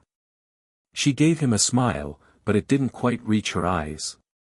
"You're worried," Musk said, his voice quiet. Natasha nodded slowly. "I'm worried because I know you're feeling the pressure. And because I don't think you've fully accepted the kind of shift we're trying to make here. This isn't just about building a new tech company. It's about changing the way the world works. And that's not something you can do on your own." Musk sighed. "I've never done anything on my own, though. I've always had a team. But there's something different about this. This feels bigger. More uncertain." "I know. And that's exactly why we need you to let go a little," Natasha said gently. "You've always been the driving force. But now, you have to trust others. You have to trust us." Musk looked down at his hands, his fingers tapping lightly on the table. He had always prided himself on his ability to make quick decisions, to push things forward at a relentless pace. But now, it seemed like everything was moving too fast. There were too many voices, too many opinions. And, for once, Musk was questioning whether his approach had been the right one. "I'm just afraid, Natasha," Musk admitted, his voice tinged with something he rarely allowed others to hear, vulnerability. "I'm afraid that if I let go, if I trust others, I'll lose everything. I'll lose control, and everything will fall apart." Natasha reached across the table, placing a hand on his. "Elon, I understand. But this is how we create something new. This is how we evolve. You don't have to do it alone. We've got your back." Musk looked up at her, his expression conflicted. It was hard for him to accept help, to lean on others. It always had been. He had built his empire on his own back, and it had always been that way. But here, in this new venture, he realized that the old methods wouldn't work. The stakes were higher. The world was more complex than ever before. And if he wanted to create a future that mattered, he had to change. "Okay," Musk said slowly, finally allowing himself to exhale. "Okay, I'll trust you." The next morning, Musk woke up with a renewed sense of purpose. He had spent the night thinking about the conversation with Natasha and had come to a conclusion. He wasn't going to abandon his vision, but he was going to trust his team. They weren't just hired hands, they were co-creators, collaborators, and equals in this endeavor. The first step toward that shift came during a team meeting later that day. Musk made an announcement to the group that surprised even him. "I want you all to know something," he said, standing in front of the whiteboard. "I've always been the one who pushed the hardest. I've always been the one driving everything forward. But I'm not doing that anymore. I'm here to listen. We're going to do this together, as a team. I need your ideas, your thoughts, and your challenges. Let's create something that none of us could do alone." The room went silent for a moment, and then Natasha smiled, a glint of satisfaction in her eyes. Matthews, too, seemed pleased, though his face remained as inscrutable as ever. Musk knew that this was just the beginning. The challenges ahead would be monumental, and there would be setbacks, failures, and frustrations. But for the first time in a long time, he felt like he wasn't carrying the burden alone. And that realization was the first step toward something truly transformative. The new chapter in Elon Musk's journey was both exhilarating and unsettling. As he tried to integrate himself into the collaborative environment of the team, he encountered something unexpected, a deep sense of resistance. Not from others, but from within himself. It wasn't that Musk didn't believe in the vision. He did. The ideas Natasha, Matthews, and the rest of the team proposed were revolutionary. They were pushing boundaries in ways that could reshape society. Yet, Musk had always been the visionary at the helm. He was the one who led the charge, making crucial decisions, often on a whim, and doing it with the belief that he alone could carry the weight of the mission. Now, however, he was having to change the very core of how he approached his work. He started spending more time with his team, trying to listen more and push less. It was uncomfortable, like walking a tightrope without a safety net. Musk wasn't used to not having the final say. But in these meetings, where dozens of ideas were tossed around, he found himself genuinely intrigued by the suggestions from his collaborators. Still, his mind raced with thoughts that questioned every new direction, every new idea. Was this really the best path? Or was it just an illusion, something they were all convincing themselves was the right choice? The morning after the meeting in the bar with Natasha, Musk found himself walking through SpaceX's headquarters, his hands in his pockets as he tried to get a sense of where things were. Walking through the large glass doors, he saw the usual flurry of activity, engineers and scientists huddled over their workstations, charts and graphs displayed on large screens, all of them laser-focused on their respective tasks. But today, there was something different in the air. Something that felt like a shift. He made his way to the design lab, where the team had been working on their latest project, a hyper-efficient, sustainable spacecraft. When Musk entered, Natasha was at the center of the room, speaking to a group of engineers. As he watched her, he could see the spark in her eyes. This was her element. She thrived on collaboration, on bringing ideas from every corner of the room to create something new. For the first time, Musk wasn't the one at the center of the room. "Hey, Natasha," Musk called as he approached. She turned and smiled, a look of warmth and appreciation crossing her face. "Elon, just the person I wanted to see. We were talking about the new materials we're using in the spacecraft, things that could change everything about how we think about space travel. Have you thought about how we could integrate solar power into this in a more disruptive way?" Musk felt a sense of awe at how seamlessly Natasha engaged with the team. She wasn't just listening to them, she was drawing out their best ideas and weaving them together into a tapestry of innovation. It was a skill Musk admired, but also a skill that made him question himself. "I've thought about it," Musk replied, his mind still spinning from the countless possibilities. "But the question is this the right direction? What if we're missing something fundamental? What if we're not thinking big enough?" Natasha paused, sensing the tension in Musk's voice. "What do you mean by big enough?" Musk hesitated. "I mean, all these ideas we're throwing around, they're incredible. But I keep feeling like we're focusing on details, amazing details, but not the bigger picture. How do we make sure we're not just building a better spacecraft? How do we ensure we're actually changing the world?" It was a question that hung in the air between them. Natasha's expression softened, and for a moment, there was a brief silence. Finally, she spoke. "Elon, I get it. You've always been the one thinking about the big picture. You've always asked the hard questions.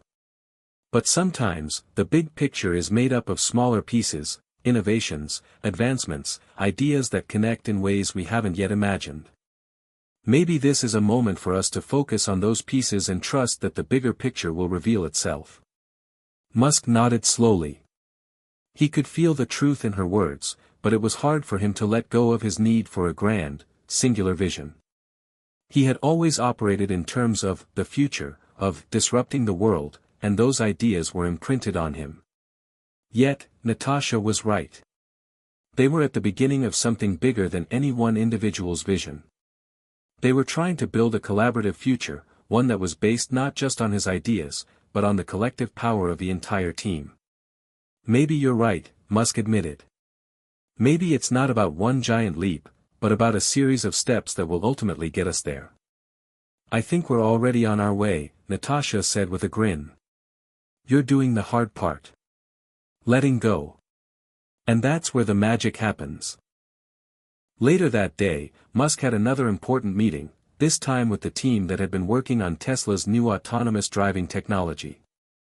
As he sat down at the table, he could feel the weight of his earlier conversation with Natasha. The words, "trust the team," echoed in his mind. It wasn't just about trusting their skills or their ideas, it was about trusting that the right decisions would come from the collective, not just from one mind, no matter how brilliant that mind might be. "What's the latest on the autonomous program?" Musk asked, his tone more measured than usual. One of the engineers, a young woman named Emily, spoke up. "We've made significant progress. The software we've been testing has already surpassed the performance of previous models. We're getting closer to full autonomy." "That's great," Musk said. "But where do we go from here? What's next?" Emily paused for a moment before replying. "Well, we've been discussing the possibility of incorporating more real-time data into the decision-making process. We think it could make the system more adaptable, more intelligent in unpredictable environments." Musk leaned forward, intrigued. "And how do you see that impacting the user experience? Will it feel like a natural transition, or will people see it as a new layer of complexity?" "It's all about smoothness and intuitiveness," Emily explained. "We want the car to think like a human driver, but we don't want to overwhelm the user with too much information. It has to be seamless." Musk nodded slowly, impressed. "I like the direction you're thinking. But let's also remember that this is not just about making the car smarter, it's about making the world smarter. If we're going to change how people live, we need to think about the impact on the infrastructure, not just the car itself." Emily smiled, her confidence growing as she spoke. "Exactly. We're working on integrating the car with a larger ecosystem, something that connects not just cars, but homes, cities, everything." Elon sat back in his chair, listening to the conversation unfold. For the first time, he wasn't just the leader at the head of the table. He was one of many voices in a room full of creative energy. It was intimidating, but also incredibly exciting. That evening, as Musk walked back to his car, he felt something he hadn't experienced in a long time: hope. It was a quiet hope, not loud or brash, but steady. It was the kind of hope that came from realizing that the future wasn't a singular vision, it was a collective effort. Musk wasn't the sole creator of this new world. He was a part of it. And that made all the difference. Hit subscribe and leave a comment with where you're watching from. Do you think Elon Musk will continue to thrive in this collaborative environment, or will his old habits catch up with him? What's the hardest part about letting go of control in such a huge venture? Musk's resolve to lean into collaboration had made a significant impact. He'd started to embrace the idea that his greatest strength wasn't in doing everything alone, but in uniting a team of brilliant minds who could complement his own. Still, he wasn't entirely free from his old instincts. At times, doubts gnawed at him, urging him to take the reins and push forward with his singular vision. Those moments of uncertainty were inevitable, but they were no longer as overpowering as they once had been. The project was becoming more than just a professional challenge, it was changing Musk on a personal level. He had spent so many years focused on creating the future, on building a legacy, that he had neglected some of the basic human connections that made life meaningful. The intense focus on innovation and pushing boundaries had often meant he was distant from friends and family. Now, as the team grew closer, Musk was rediscovering the importance of human connection in ways he hadn't expected. One afternoon, as he sat in a strategy meeting with Natasha and Matthews, the conversation took a surprising turn. "Okay, so we've got the tech," Natasha said, running her fingers through her hair in frustration. "The autonomous systems are practically there, and the ideas we have for energy generation are revolutionary. But we're not addressing the people who will actually use these products. We're not connecting with the emotional aspect of what we're building. And that's just as important." Musk raised an eyebrow. "What do you mean by that?" "I'm talking about trust," Natasha replied, looking directly at him. "The world doesn't just need technology that works. It needs to feel like it belongs to them. People need to believe in what we're doing. And that starts with understanding their fears, their hopes, and their dreams. Matthews nodded, his face serious. She's right. Technology isn't just about efficiency anymore, it's about people. People don't just want new gadgets, they want experiences that make them feel seen and heard. Musk sat back, considering their words. It was true. He'd always been focused on pushing technology to its limits, but had he ever considered how that technology would make people feel? How they would embrace it, or resist it, based on their emotional connection to it? Okay, Musk said slowly, so we need a strategy for connecting emotionally with people. How do we do that? That's where you come in, Natasha said with a smile.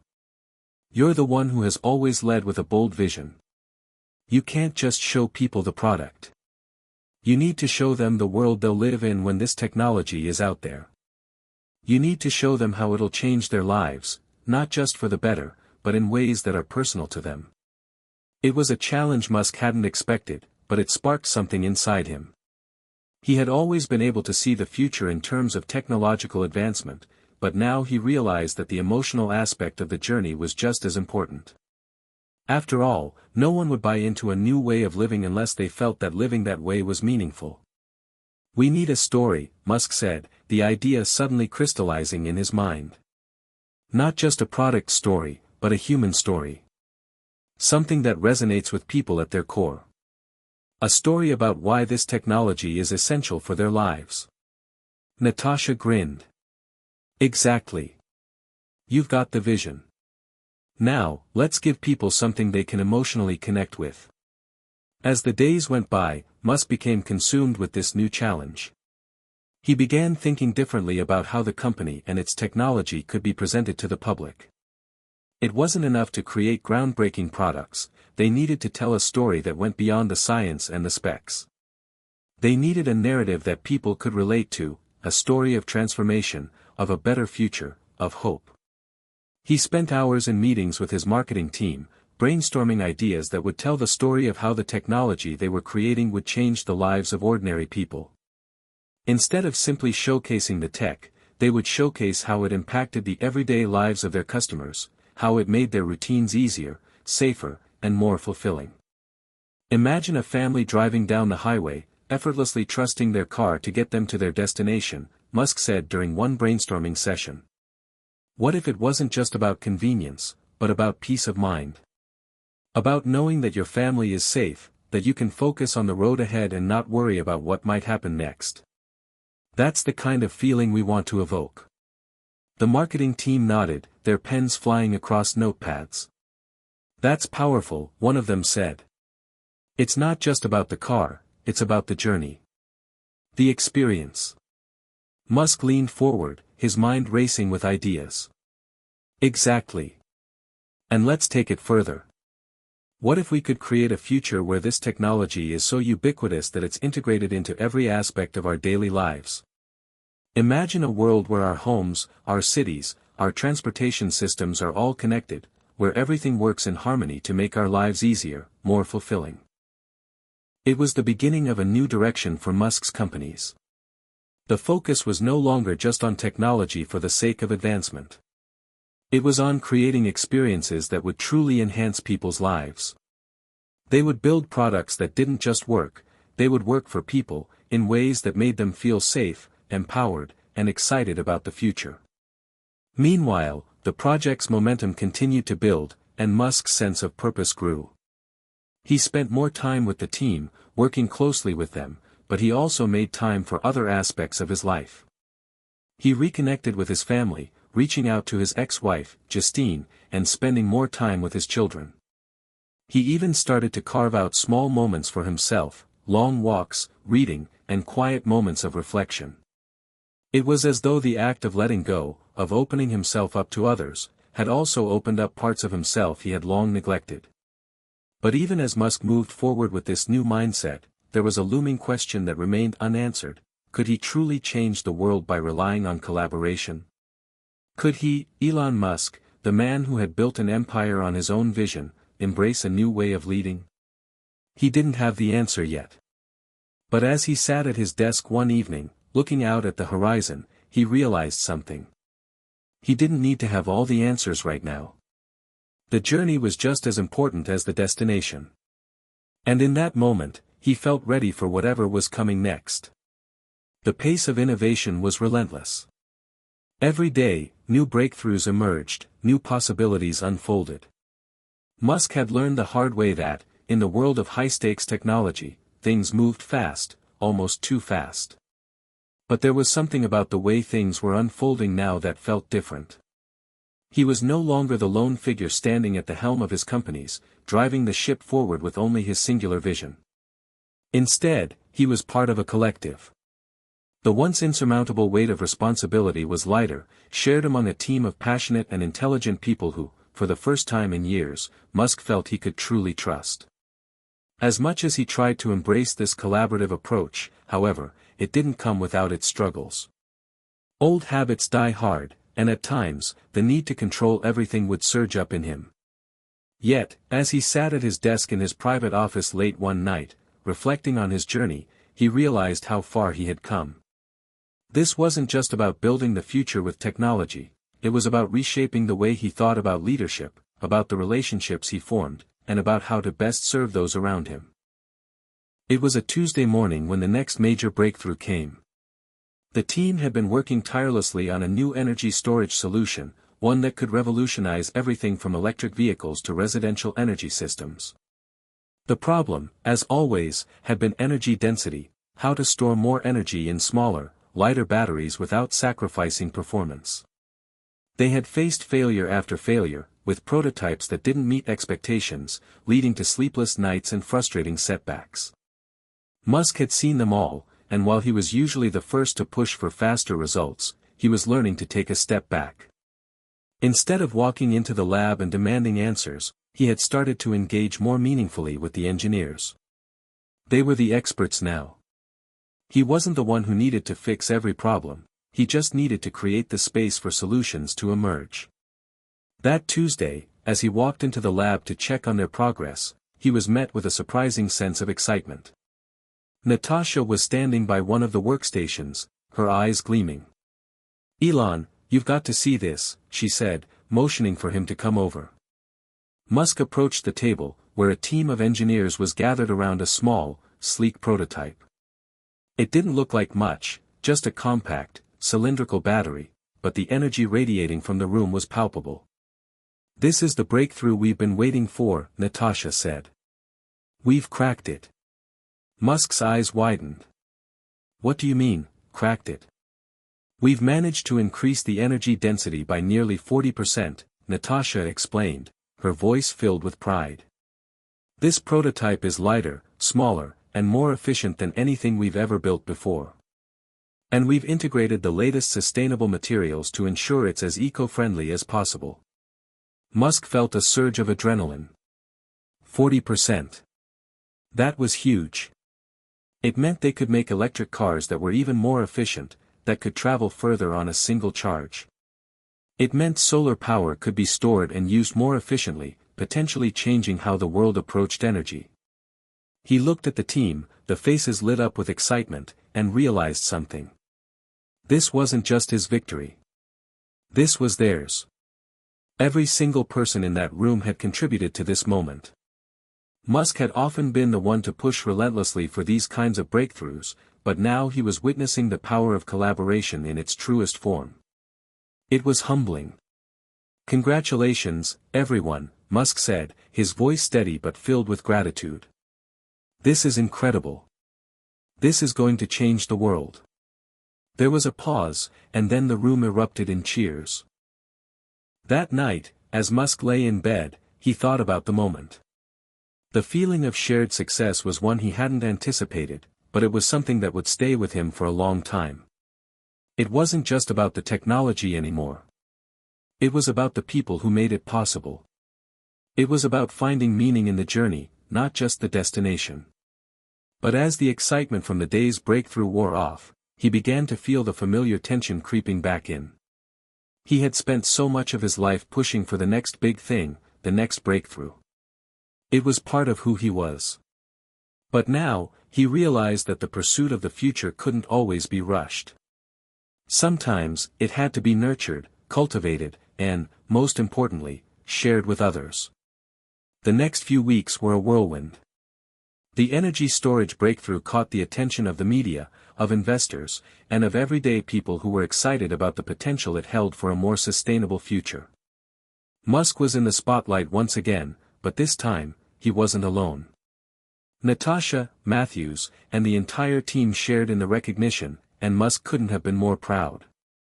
As the accolades poured in, Musk took a step back and began to question something he had never really stopped to consider: his legacy. He had always defined his legacy by the things he had built, the companies, the innovations, the technologies that were changing the world. But now, he realized that there was another layer to his legacy that was just as important: the relationships he had forged with his team, with his family, and with the people who believed in his vision. His old idea of leadership, of being the singular visionary at the helm, had given him a sense of power, but it had also isolated him. Now, he understood that true leadership wasn't about being at the top of the pyramid. It was about empowering those around you to rise up with you. The more he leaned into that mindset, the more he realized that the potential for change was limitless. One evening, after a long day of meetings, Musk found himself at the local restaurant, where he had once been banned. The irony wasn't lost on him. Here he was, in a new chapter of his life, more grounded than ever, sitting down to dinner with his team. It was a simple moment, but for Musk, it symbolized something far greater. He looked around at the people gathered around the table, Natasha, Matthews, Emily, and the others, and felt a deep sense of gratitude. These were the people who were helping him build the future, not just through technology, but through shared purpose, trust, and collaboration. They were creating a new kind of world, one that was driven by human connection as much as by innovation. As they laughed and shared stories, Musk realized that his journey was no longer just about the big picture. It was about the small moments, the human connections that made everything worthwhile. And for the first time in a long while, he felt truly at peace with his place in the world. The following months were a blur of constant motion. With the energy storage breakthrough in hand, Musk and his team ramped up efforts to integrate the new technology into their products. The buzz was palpable, the world was beginning to notice, and the competition was catching up. For Musk, the challenge was no longer just about being first, it was about staying ahead and ensuring that his vision could continue to drive the technological revolution forward. But as much as he reveled in progress, there was still a sense that something was missing. For all the innovations happening in the tech world, for all the momentum his companies had built, Musk knew the greatest obstacle was yet to come. He had learned how to collaborate, how to step back and let others take charge of certain aspects of the project. But there was a lingering question he couldn't escape: was he truly ready to embrace his place as a team player, or would he always revert to his old, solitary ways? And, more importantly, could his companies continue to thrive without him constantly leading the charge? One afternoon, as Musk sat in his office, working through the latest round of prototypes, his phone buzzed. It was an email from Justine, his ex-wife. The message was short and to the point: "We need to talk. Can you come by tomorrow?" A wave of uncertainty swept over him. He had been trying to be more present with his family, especially with his children, but he hadn't anticipated this. His relationship with Justine had been complicated, to say the least. They had been through the highs of shared success and the lows of painful breakups. Musk had always been focused on his work, his vision, and his companies, which had undoubtedly contributed to their fractured relationship. Still, the email left him with a strange feeling. What did she want to talk about? Was it about the kids? Or something deeper? He couldn't shake the feeling that this conversation could change something in him, or maybe in them. The next morning, he arrived at Justine's house. It was a bright, cool day, and as he walked up to the front door, he couldn't help but notice how familiar everything felt. The house was the same, and the neighborhood hadn't changed much either. Yet, he felt like a stranger here, someone who had drifted so far away from his roots that he had forgotten what it was like to simply exist outside the world of his companies.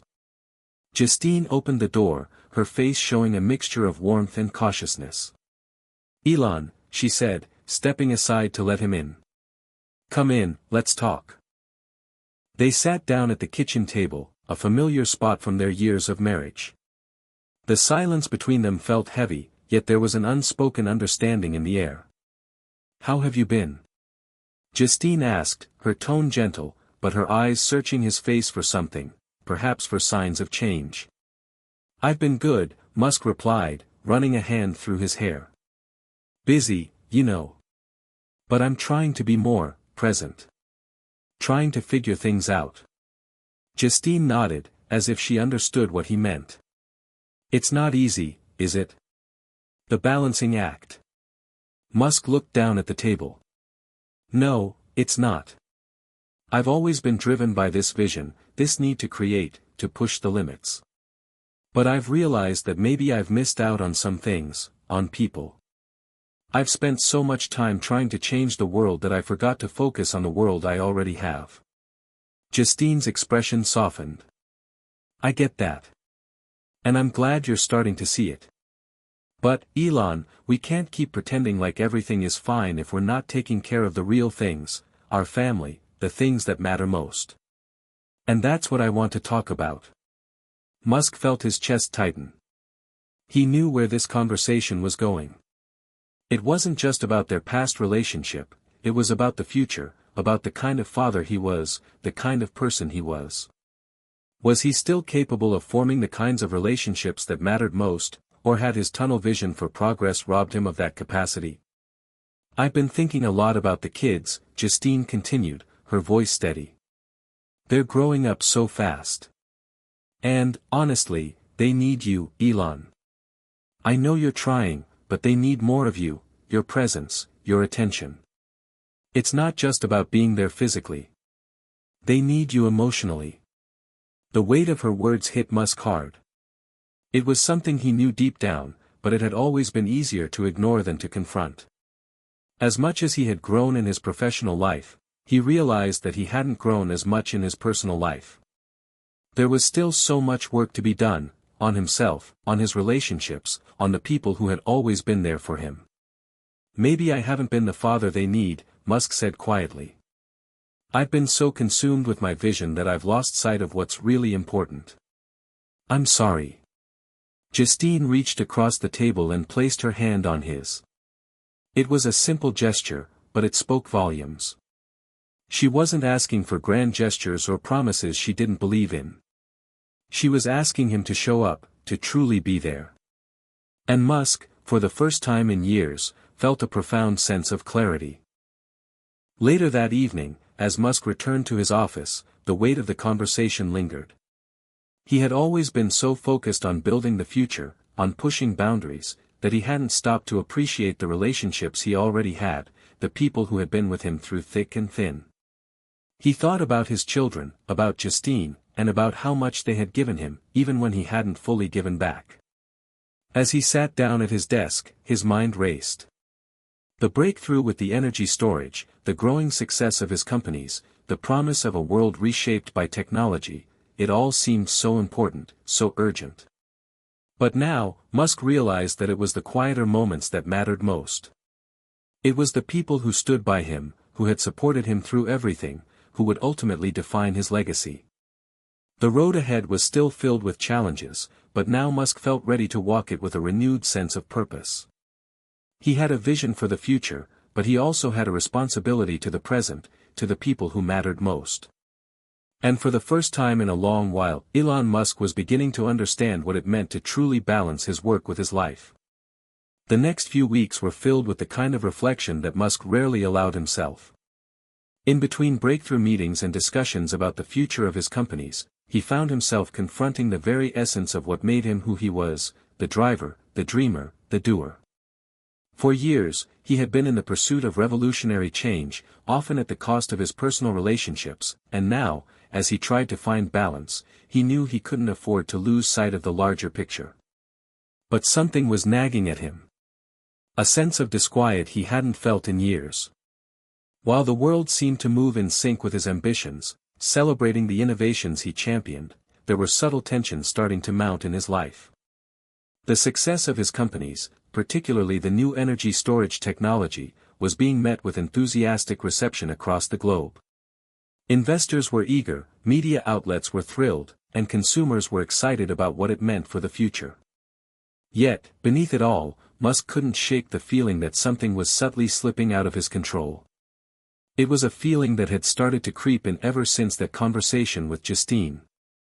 The awareness that his professional and personal lives were no longer in harmony was unsettling.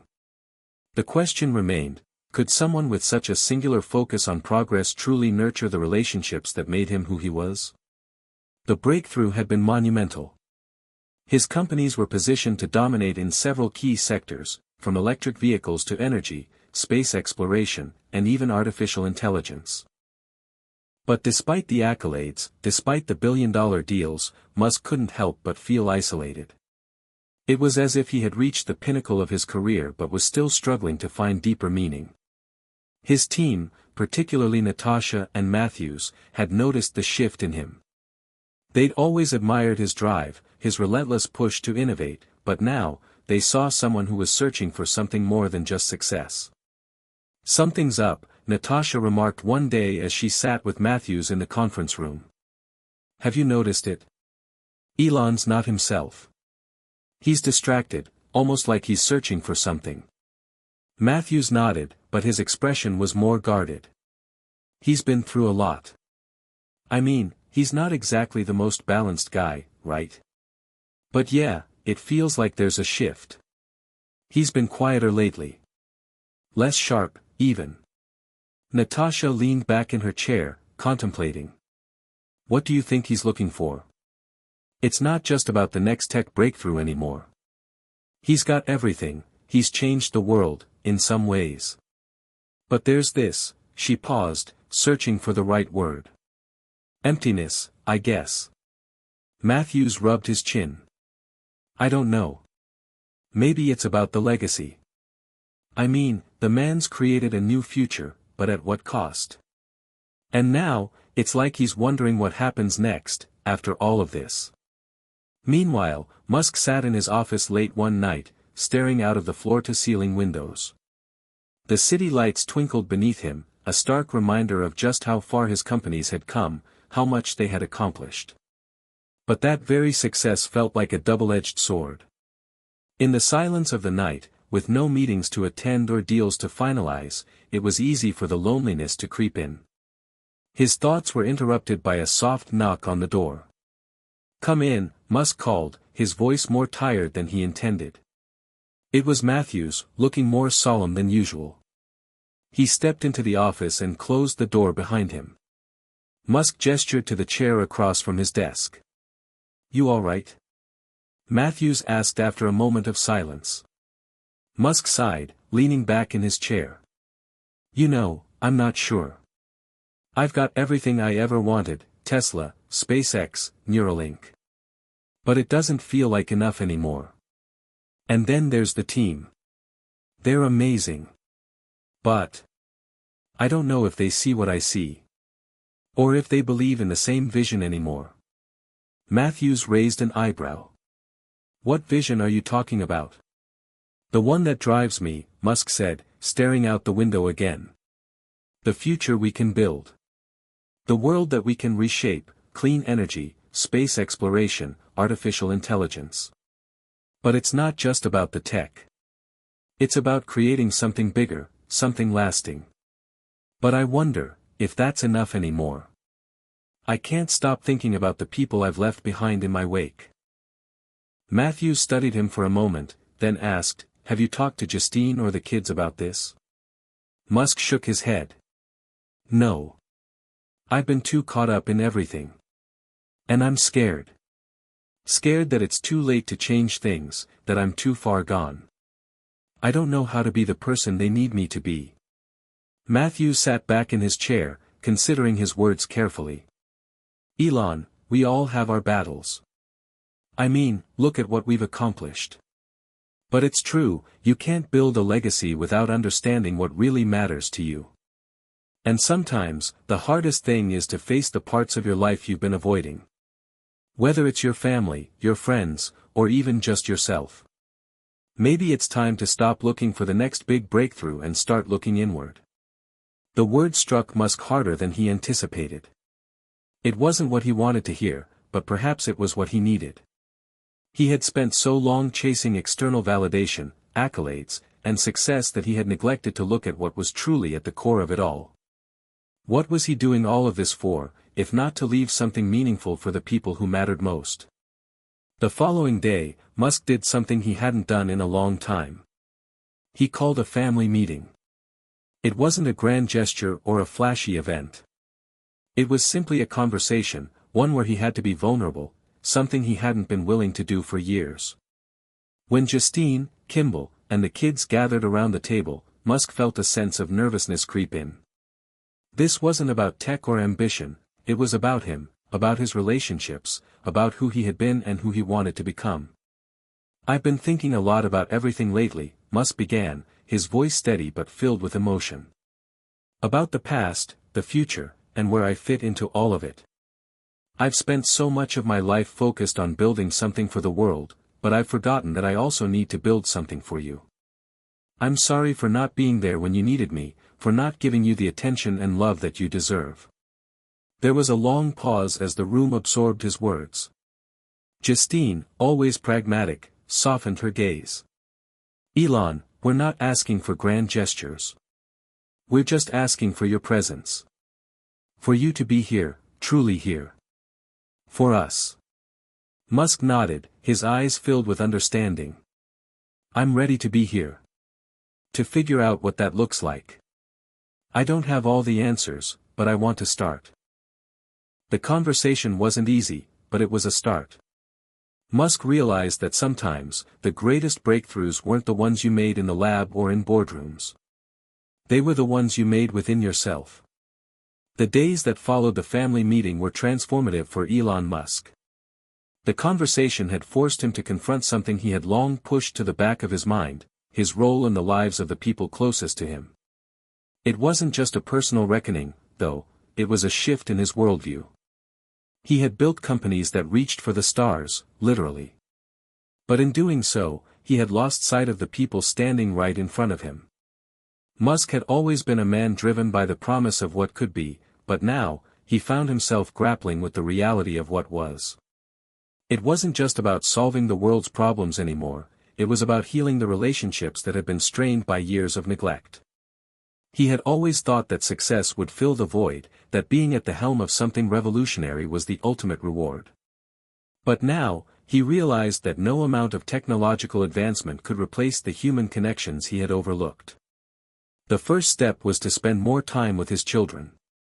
He had always believed that he was teaching them important lessons by showing them the value of hard work and persistence, but he now understood that they also needed to see him as a father, someone who was present, who cared about their lives outside of his companies.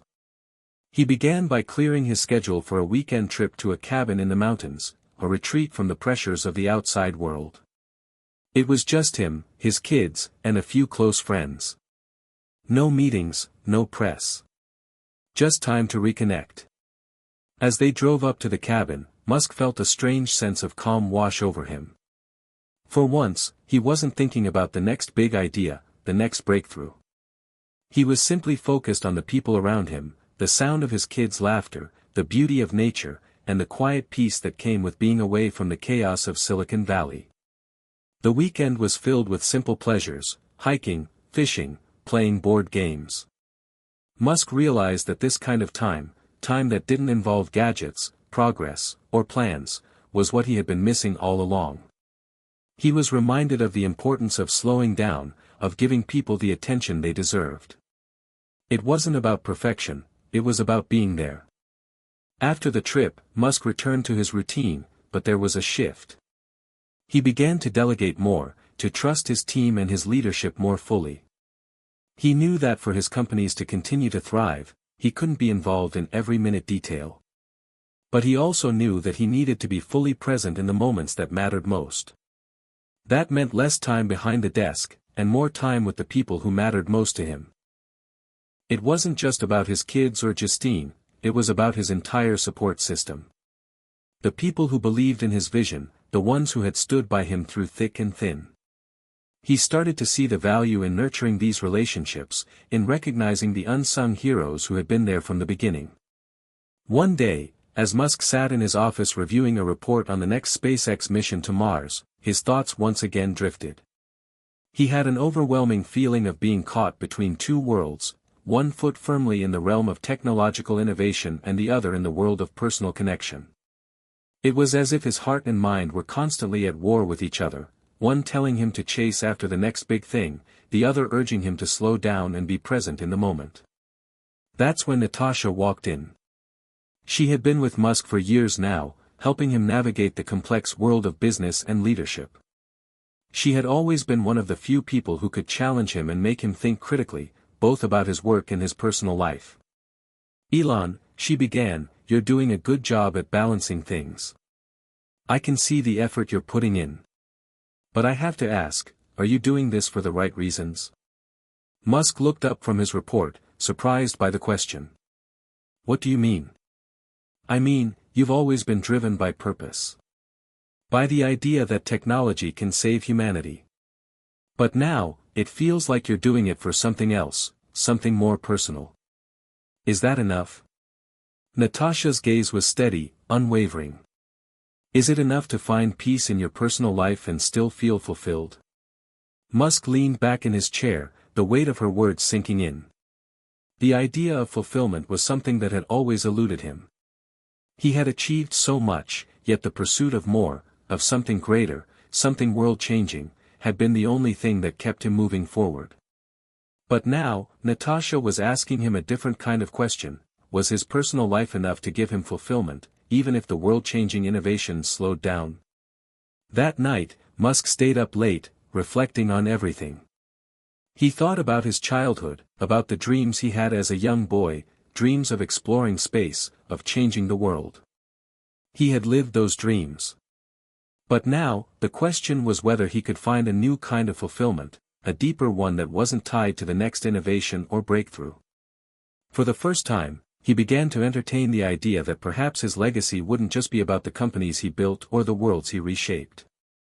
Perhaps it could also be about the lives he touched, the people who had shared the journey with him. The next day, he gathered his leadership team at Tesla and SpaceX. His speech was different from any he had ever given before. It wasn't filled with excitement about the future, or promises of groundbreaking technology. Instead, it was about acknowledging the present, about recognizing the team's dedication and hard work, and the importance of balance in their lives. "I've been so focused on the future," Musk said, standing before his team. "I've neglected the people who make it all possible. You. The ones who show up every day to build something meaningful. But I've also realized that our work isn't just about the next rocket, the next car, or the next big idea. It's about making sure we take care of ourselves and each other along the way." There was a brief silence in the room as the team processed his words. For Musk, it was a pivotal moment, a turning point. He had always led with an iron fist, demanding the impossible, but now, he understood the value of leading with empathy. Over the next few months, Musk continued to strike a balance between his personal life and professional endeavors. There were still sleepless nights, still moments when the pressure of being the visionary leader of multiple groundbreaking companies weighed heavily on him. But now, there was an understanding that he didn't have to shoulder it all alone. He could trust his team, and he could trust himself. For the first time in years, Elon Musk felt a sense of peace, not just in his accomplishments, but in his relationships. He wasn't just building a future for humanity anymore. He was building a life for himself. It had been months since Elon Musk's revelation about balancing his professional and personal lives, and while he had made strides, he knew the real test had yet to come. There was always a push and pull in his life between the relentless drive to innovate and the need for connection. However, the stakes had become even higher now that both his personal and professional worlds were interwoven like never before. SpaceX was on the verge of its most ambitious mission yet, a Mars colonization plan. Tesla, too, was preparing for the global rollout of its new line of electric vehicles, designed to revolutionize the way the world thought about sustainability. Yet, amidst all the excitement, Musk felt a quiet, almost uncomfortable, pressure building inside him. Was he truly ready for what lay ahead? Was he ready to take on these monumental tasks, knowing what they would cost him in terms of time, energy, and personal sacrifices? In the following weeks, he found himself retreating further into his mind, pondering whether his quest to change the world had become a burden too heavy to bear alone. It was one late evening when he received an unexpected message from Natasha. She had been following a series of global market shifts and potential regulatory challenges to both Tesla and SpaceX, and she had noticed something disturbing. The competitive landscape was shifting. While Musk had always viewed his ventures as unstoppable forces, there were now emerging competitors, far more advanced in some areas than expected. These developments would demand even more attention, more time, and even more of his focus. The message was blunt and urgent. "Elon, we need to talk. There's a situation I think you need to be aware of. We're heading toward a critical point, and if we don't act fast, we could lose our competitive edge. SpaceX's Mars mission timeline could be delayed, and Tesla's autonomy platform is lagging behind a major rival. Let's meet tomorrow. It's time for a game plan." Musk stared at the message, tension building in his chest. He had been aware of the rising competition in the tech industry, but this was a reminder of just how precarious his empire had become. He had built these companies from the ground up, but in the fast-paced world of technology, no one was untouchable. The next morning, Musk flew to the Tesla headquarters in Palo Alto, where he met with Natasha and Matthews to discuss the growing concerns. As they sat down to review the latest projections and developments, the weight of the situation became clear. The stakes had never been higher. Musk knew that he had to make crucial decisions that would affect both his companies and his personal life in ways he had never anticipated. "Time is running out," Natasha said, her voice firm. "We need to either double down on our innovation efforts or risk losing our lead in the market. We've always been the disruptors, but now we're facing companies that are catching up, and they're doing it fast." Matthews chimed in, his expression somber. "The Mars mission has become a race against time, Elon. If we don't meet these new milestones in the next few months, we could fall behind. SpaceX is under pressure, and we can't afford to falter." Musk's mind raced as he processed the information. The road ahead was anything but clear. He had spent years building a dream, a vision of humanity on Mars, a cleaner planet powered by renewable energy, but now, those dreams felt more like a ticking clock. The intensity of it all was overwhelming, and for a moment, he considered the cost of continuing down this path. "What do we need to do?" Musk asked, his voice steady despite the storm brewing inside. "There's no easy way out, Elon," Natasha replied. "We need to innovate faster, take bigger risks. We've always relied on our ability to be ahead of the curve, and now, that's more critical than ever. But we also need to consider the fallout. Are you willing to push the company and the team even harder? Because this could push everyone to their limits." Musk rubbed his temples, feeling the familiar weight of decision-making pressing down on him. But then, something shifted in him. For the first time in a long while, he allowed himself to consider the other side of the equation, the human cost of these decisions. It wasn't just about technology or the future, it was about the people who had been part of his journey, who had helped him build what he had. "I can't just keep going like this," Musk said softly, almost to himself. "I've pushed people to their limits. I've been so focused on the goal that I forgot about the people who make it all possible." Natasha and Matthews exchanged a glance, both sensing the shift in Musk's tone. "Elon," Matthews said carefully, "you're at a crossroads. You can keep pushing, but the question is, what are you sacrificing in the process? There has to be a way to innovate without losing everything else. But that requires a different kind of leadership. It's not just about being the smartest or the most driven. It's about understanding the limits and finding a sustainable path forward." For the first time in years, Musk found himself questioning everything. The internal tension between his ambition and the desire for connection grew even more pronounced. Could he really lead his companies to their next great heights while also finding peace and balance in his personal life? He knew he had to make a decision, and quickly. But as he sat there, contemplating his next move, something clicked inside him. He could push forward with the innovation, he always could, but he needed to do so with a clearer sense of purpose. His legacy couldn't just be about Mars or electric cars, it had to be about something more meaningful, something that considered the human element behind it all. That evening, Musk returned to his home, where Justine was waiting for him. As he walked through the door, she could see the weight of the world on his shoulders. "You look like you've been carrying the entire planet," she said softly, offering him a glass of wine. Musk chuckled wearily. "It feels like I have." She studied him closely. "You're at a tipping point, aren't you?" He nodded, sinking into the couch beside her. "I've been so focused on the future that I've ignored the present. But now, with everything at stake, I feel like I'm about to break." Justine reached out and placed her hand on his.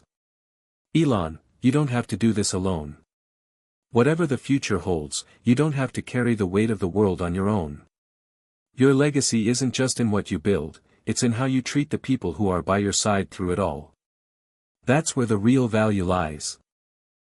Musk felt a warmth in his chest, the clarity he had been searching for all these months finally beginning to take shape. For the first time, he realized that his quest for greatness didn't have to come at the cost of the people he loved. He could change the world and still be a human being, connected to the people who mattered most. The next morning, Musk made a decision. It was time to rethink the approach. He would continue to innovate, but he would do so with a deeper sense of purpose, one that didn't just focus on technology, but on the people who helped bring those ideas to life. It was time to lead differently, with empathy, understanding, and a recognition that no dream was worth sacrificing the things that truly mattered. As the weeks passed, Musk began to navigate this new path, finding a way to balance his ambitious goals with the realities of life. It wouldn't be easy, but he was determined to find a way to build a future that didn't just belong to him, but to everyone who was part of the journey. Elon Musk's world had always been one of boundless ambition, space travel, electric vehicles, renewable energy. But now, he found himself at a crossroads. The mission to colonize Mars, the technology to save the planet, and the desire to leave a legacy that would outlast him were still incredibly important to him. But as the weeks passed since his decision to lead with more empathy, Musk began to realize that the balance he sought wasn't just about achieving more or growing faster. It was about the people he surrounded himself with, and more importantly, the relationships he nurtured. His decisions now felt more thoughtful. The once driving hunger for the next great breakthrough was tempered by a deep awareness of how much he had neglected his inner circle.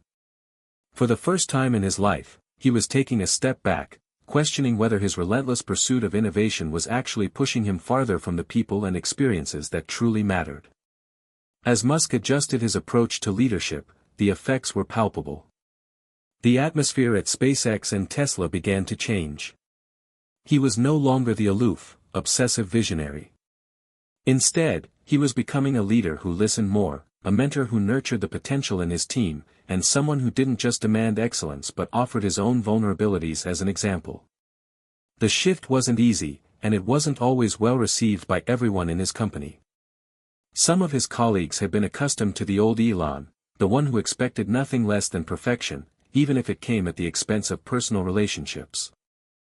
But for Musk, the changes were essential. He needed to show his employees, his family, and himself that it was possible to balance high expectations with genuine care. One crisp morning in late autumn, Musk found himself at the SpaceX headquarters, standing in front of a team of engineers and scientists.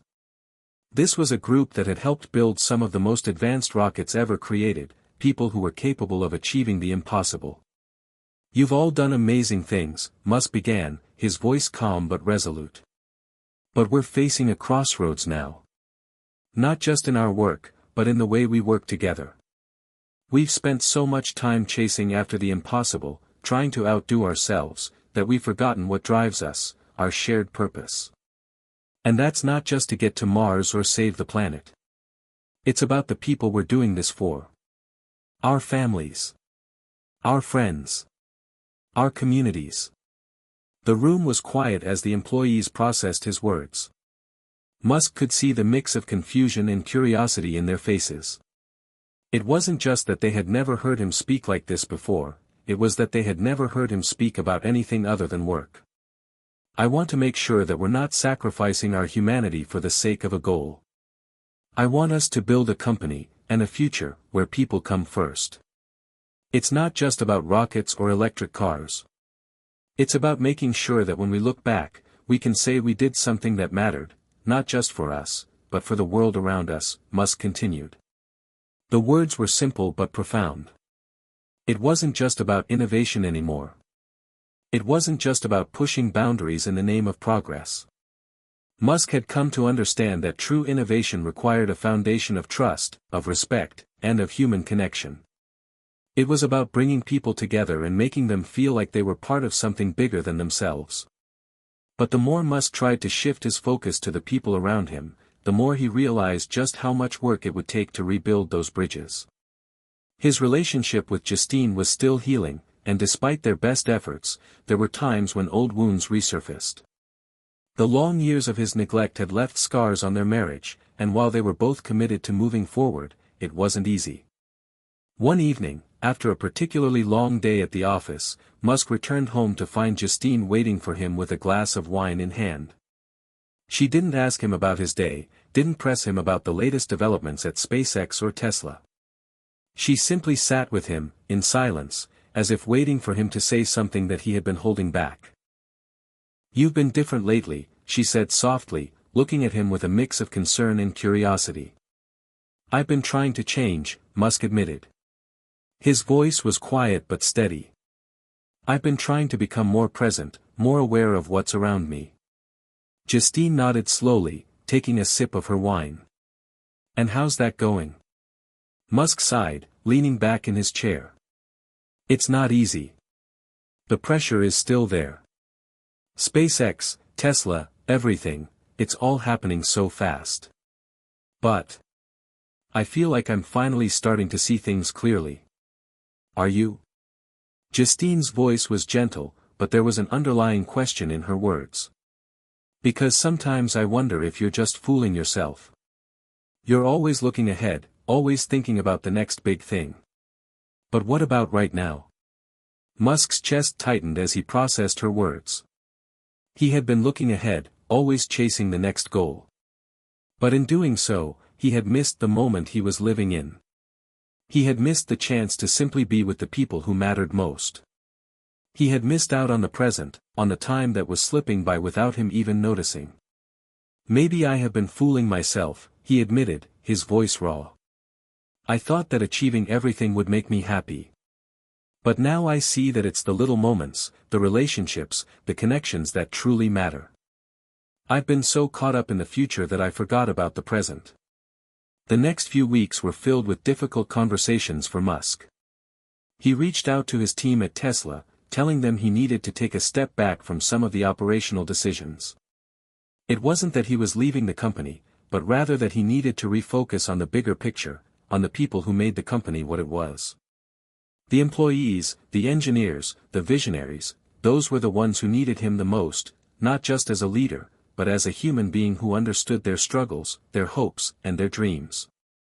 For the first time in years, Musk allowed himself to step away from the relentless drive for success, even if only for a short time. He focused on the relationships that mattered most to him, his children, Justine, his colleagues. And as he did, something shifted inside him. He realized that, for all his achievements, the true measure of success was in the lives he touched, in the people who stood by him, and in the legacy of love and support he built, not just the legacy of technology. The road ahead was still uncertain, but Musk felt a sense of peace that had eluded him for so long. The balance between his ambition and his personal life wouldn't be easy to maintain, but he was finally starting to see that it was possible. He had found a new path, one that didn't demand that he sacrifice everything for the sake of success. And for the first time in years, he allowed himself to enjoy the journey. Elon Musk stood on the rooftop of the SpaceX headquarters in Hawthorne, California, gazing at the sprawling city below. It was a rare moment of solitude in a life that was always moving at a breakneck pace. The relentless demands of his companies, his ambition to take humanity to Mars, the constant headlines, everything was enough to make anyone feel like they were walking a tightrope. But for the first time in a long while, Musk wasn't focused on the next breakthrough, the next mission, or the next big idea. He was thinking about his legacy, not just as an entrepreneur, but as a human being. A father. A friend. A leader. And, most importantly, a person who had lived through the trials and tribulations of his own choices. The recent shift in his leadership approach had started to yield results, but it wasn't easy. People were watching. People expected him to be the same Elon Musk who had built rockets from scratch, who had changed the face of electric cars, and who had sparked a revolution in sustainable energy. But now, he was trying something different. He was trying to be more human. To recognize that while his accomplishments were extraordinary, they weren't enough to define him. As he stood on the rooftop, his phone buzzed in his pocket. It was a message from Natasha. "We need to talk. Something urgent has come up with the Mars project. Call me when you get this." Musk's stomach tightened. He had been anticipating problems with the Mars mission, but he wasn't ready to hear anything that could jeopardize his plans. The timeline for colonization was already tight, and with the pressure mounting from investors, governments, and the media, every delay felt like another step backward. He took a deep breath, sent a quick reply to Natasha, and headed back inside to make the call. When Natasha answered, her face was grim. "Elon, it's bad," she said, her voice tense. "The latest satellite images we received show that the landing site we've been eyeing for Mars may be unsuitable for the mission. There's been an unexpected shift in the terrain that could delay the project by months, if not years." Musk's heart sank. He had worked tirelessly to ensure that every detail of the mission was aligned, that SpaceX's rockets were ready to take on the challenge. But now, the mission itself was at risk of being delayed, again. "We can't afford another delay," Musk said, trying to steady his breath. "This has to work. We've been building to this moment for years. What's the backup plan?" "We're exploring alternatives, but it's going to take time," Natasha responded. "I wish there were more we could do, but right now, we need to reassess the entire project." Musk ran a hand through his hair, frustration bubbling to the surface. He had always known that space travel came with risks, but this felt like a punch to the gut. The stakes were higher than ever. This wasn't just about sending rockets to space. This was about humanity's future. This was about creating a legacy that would last long after he was gone. And now, the entire plan was teetering on the edge of failure. "All right," Musk said after a long pause, his voice steady despite the storm raging inside him. "Let's regroup tomorrow. I'll be at the headquarters early. We'll figure this out." He ended the call and stared out the window, the weight of the situation pressing down on him. He had been here before, facing what seemed like an insurmountable challenge, but there was something different this time. Something more personal. He had fought so hard to prove that he could change the world, but now he was forced to confront the reality that no amount of ambition or innovation could solve every problem. Later that evening, Musk sat down with Justine at the dinner table. His mind was still reeling from the conversation with Natasha, but he knew that he needed to be present, truly present, in this moment with her. The past months had been about change, but change wasn't always smooth. There were moments of doubt, moments when the weight of the world felt too heavy to bear. "How was your day?" Justine asked, looking up at him with a soft smile. Musk hesitated before answering, not wanting to bring the burden of the Mars project into their conversation. But Justine had always been able to see through his defenses, and tonight was no exception. "Not great," he admitted, setting down his glass of wine. "We've hit a major setback with the Mars mission. The landing site we've been planning for, it might not be viable anymore. Everything's up in the air." Justine didn't say anything at first. She just nodded, her gaze steady and understanding. "You're carrying a lot right now," she finally said. But you don't have to do it alone, Elon. You never did. Musk let out a deep sigh, feeling the weight of her words sink in. I've always believed that I had to do it alone. That if I didn't push hard enough, no one else would. But maybe I've been wrong. Maybe the whole point of this, of everything, is about bringing people together. Not just about building rockets or making cars. But about building something that can't be measured in dollars or success. Something more, human. She reached across the table and took his hand in hers. I think you're starting to understand that now. It's not just the future you're trying to build. It's the relationships, the people, the lives you touch along the way. And that's the part that will last. The next day, Musk met with the team at SpaceX to discuss the situation in more detail. Natasha had already assembled a group of engineers, scientists, and strategists to work on alternative landing sites for Mars. The meeting was tense, but Musk could see the determination in their eyes. They were all in this together. This wasn't just his mission anymore, it was theirs. And that realization shifted something inside him. He wasn't alone in this fight.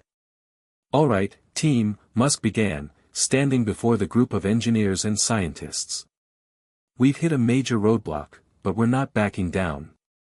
We've been through worse, and we've always found a way forward. This is no different. We've got the resources, the talent, and the drive to make this work. We're going to find a new landing site. We're going to push forward. Together. The room filled with murmurs of agreement, and for the first time in a long while, Musk felt a sense of clarity. The weight of the world wasn't just on his shoulders. It was shared with everyone around him. And that made all the difference. That evening, after a long day of strategizing, Musk took a moment to reflect. He realized that the Mars mission was never just about him. It was about humanity as a whole. And that meant more than just pushing boundaries. It meant building something that connected people, that brought them together in the face of adversity. As he stood there, staring out at the night sky, he knew that the road ahead would not be easy. But for the first time in a long while, he felt ready. Ready to face whatever challenges came next, not just as a visionary, but as a person who understood the value of human connection. Elon Musk had always been a man driven by one thing, progress. Whether it was SpaceX's ambitious missions to Mars, Tesla's pursuit of electric vehicle supremacy, or his endeavors in artificial intelligence and clean energy, Musk had consistently aimed to change the world, to redefine the boundaries of what was possible. But now, after months of recalibrating his leadership style, the weight of his ambition was beginning to show itself in unexpected ways. The Mars mission had encountered setbacks, delays that were now starting to take their toll not just on SpaceX, but on Musk's personal life as well. Despite his efforts to balance his work with his relationships, it was clear that the cost of his ambition had always been high. The intense focus he placed on his companies had led to strained friendships, a marriage that was never quite whole, and children who longed for more of their father's attention. One evening, as Musk sat alone in his office, he reflected on the years of relentless pursuit. His mind wandered back to the early days of Tesla and SpaceX, when each success felt like a victory against the odds. He had been willing to risk everything, to sacrifice his time, his money, and his personal life, in order to make the world a better place. But in doing so, had he lost something more important along the way? His ability to connect with others. His own happiness. The buzz of his phone interrupted his thoughts. It was a message from Justine. Elon, we need to talk. The kids are asking about you again. They want to know why you're not home more often. I don't know how much longer I can keep making excuses. His chest tightened. He had promised himself that he would do better, that he would find a way to be more present for his family. But every time he tried, something else would demand his attention, the next rocket launch, the next breakthrough in electric vehicles, the next press conference, the next round of investors. He replied quickly, I'm coming home tonight. I'll make it right.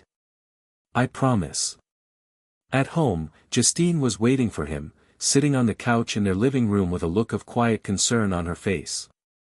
The kids were already in bed, their questions and curiosity about their father's absence lingering in the air. Elon could see the toll his absence had taken on their family, and for the first time in a long while, he felt guilty. "I don't know what to say anymore, Elon," Justine began, her voice soft but steady. "The kids miss you. I miss you. But you're always somewhere else, somewhere we can't reach. You say you're trying, but sometimes it feels like you're not even here, even when you are." Musk sat down next to her, feeling a lump form in his throat. He had always been so focused on the future, on the bigger picture, that he hadn't seen how much he was losing in the present. The small moments, the everyday experiences that made life meaningful, had slipped through his fingers. "I don't know how to fix this," he admitted, his voice barely above a whisper. "I've tried, but it's never enough. I've been so focused on everything else that I've lost sight of what really matters." Justine didn't respond immediately. She just looked at him, her gaze full of sadness and understanding. "Maybe that's the problem, Elon. You're always looking ahead, always thinking about the next big thing. But you're missing the moments right in front of you." Musk swallowed hard. The realization hit him like a ton of bricks. He had spent so much time trying to change the world that he had forgotten to live in it. He had neglected the very people who mattered most to him, the ones who loved him, supported him, and needed him. "I'm sorry," he said, his voice thick with emotion. "I've been so caught up in trying to make a difference that I forgot the people who need me the most. I've let you down." The next day, Musk made a decision. He would take a break. Not just from SpaceX or Tesla, but from everything. It was time for him to step away from the constant pressure and focus on rebuilding his relationships. He knew it wouldn't be easy, his companies still needed him, the Mars mission still had a tight deadline, and there was always something waiting for him in the boardroom. But he also knew that if he didn't take this time, he would lose everything he had worked so hard to build. He called his top executives and informed them that he would be taking some time off. There were murmurs of surprise, some concern, and even a few questions about how things would proceed without him. But Musk remained firm in his decision. He had to prioritize his family and his own well-being if he wanted to continue his work in the future. For the first time in years, Musk found himself spending real, uninterrupted time with his children. He took them to their favorite park, went on hikes, and spent hours just talking, something he hadn't done in years. The conversations were simple, but they meant the world to him. He had missed these small moments, these connections that had nothing to do with rockets or electric cars. As he sat on the grass, watching his son play, he realized how much he had taken his family for granted. They had been patient with him, always waiting for him to return, always forgiving him when he was too busy to be there. But he couldn't keep asking for their patience. He had to show them that they were more important than anything else. During his time off, Musk also had deep conversations with Justine. They talked about their past, their present, and what they wanted for their future. It wasn't easy, there were hurts and misunderstandings, things that had been left unsaid for far too long. But slowly, they began to reconnect. Musk wasn't perfect, and neither was she, but they both wanted to make it work. And as Musk spent more time with his family, he found that the sense of peace he had been searching for didn't come from the next big thing. It came from the simple act of being present, of listening, and of loving the people who loved him in return. Elon Musk knew that the road ahead would still be filled with challenges. The Mars mission was far from over, and his companies would continue to push the boundaries of technology and innovation. But he had learned something important during his time off. True success wasn't measured by the number of rockets launched or the amount of money made. It was measured by the people you impacted, the relationships you built, and the legacy of love and care that you left behind.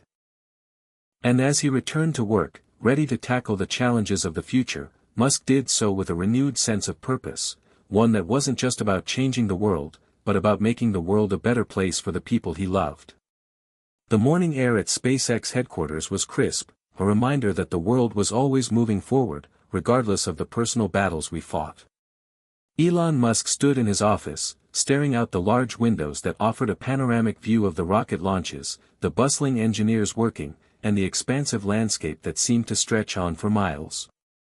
Yet, for the first time in years, his mind was not on the future of rockets or electric vehicles.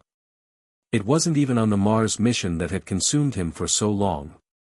This time, his thoughts were focused inward, on the lessons he had learned, on the balance he had fought to achieve, and on the changes he had begun to make in his life. Just a few months ago, Musk had been a man drowning in his own ambition, too focused on the stars to notice the ground beneath his feet. His work had been all-consuming, and though he had built remarkable things, SpaceX rockets soaring into the sky, electric cars zooming down highways, he had also neglected the very people who had been his foundation.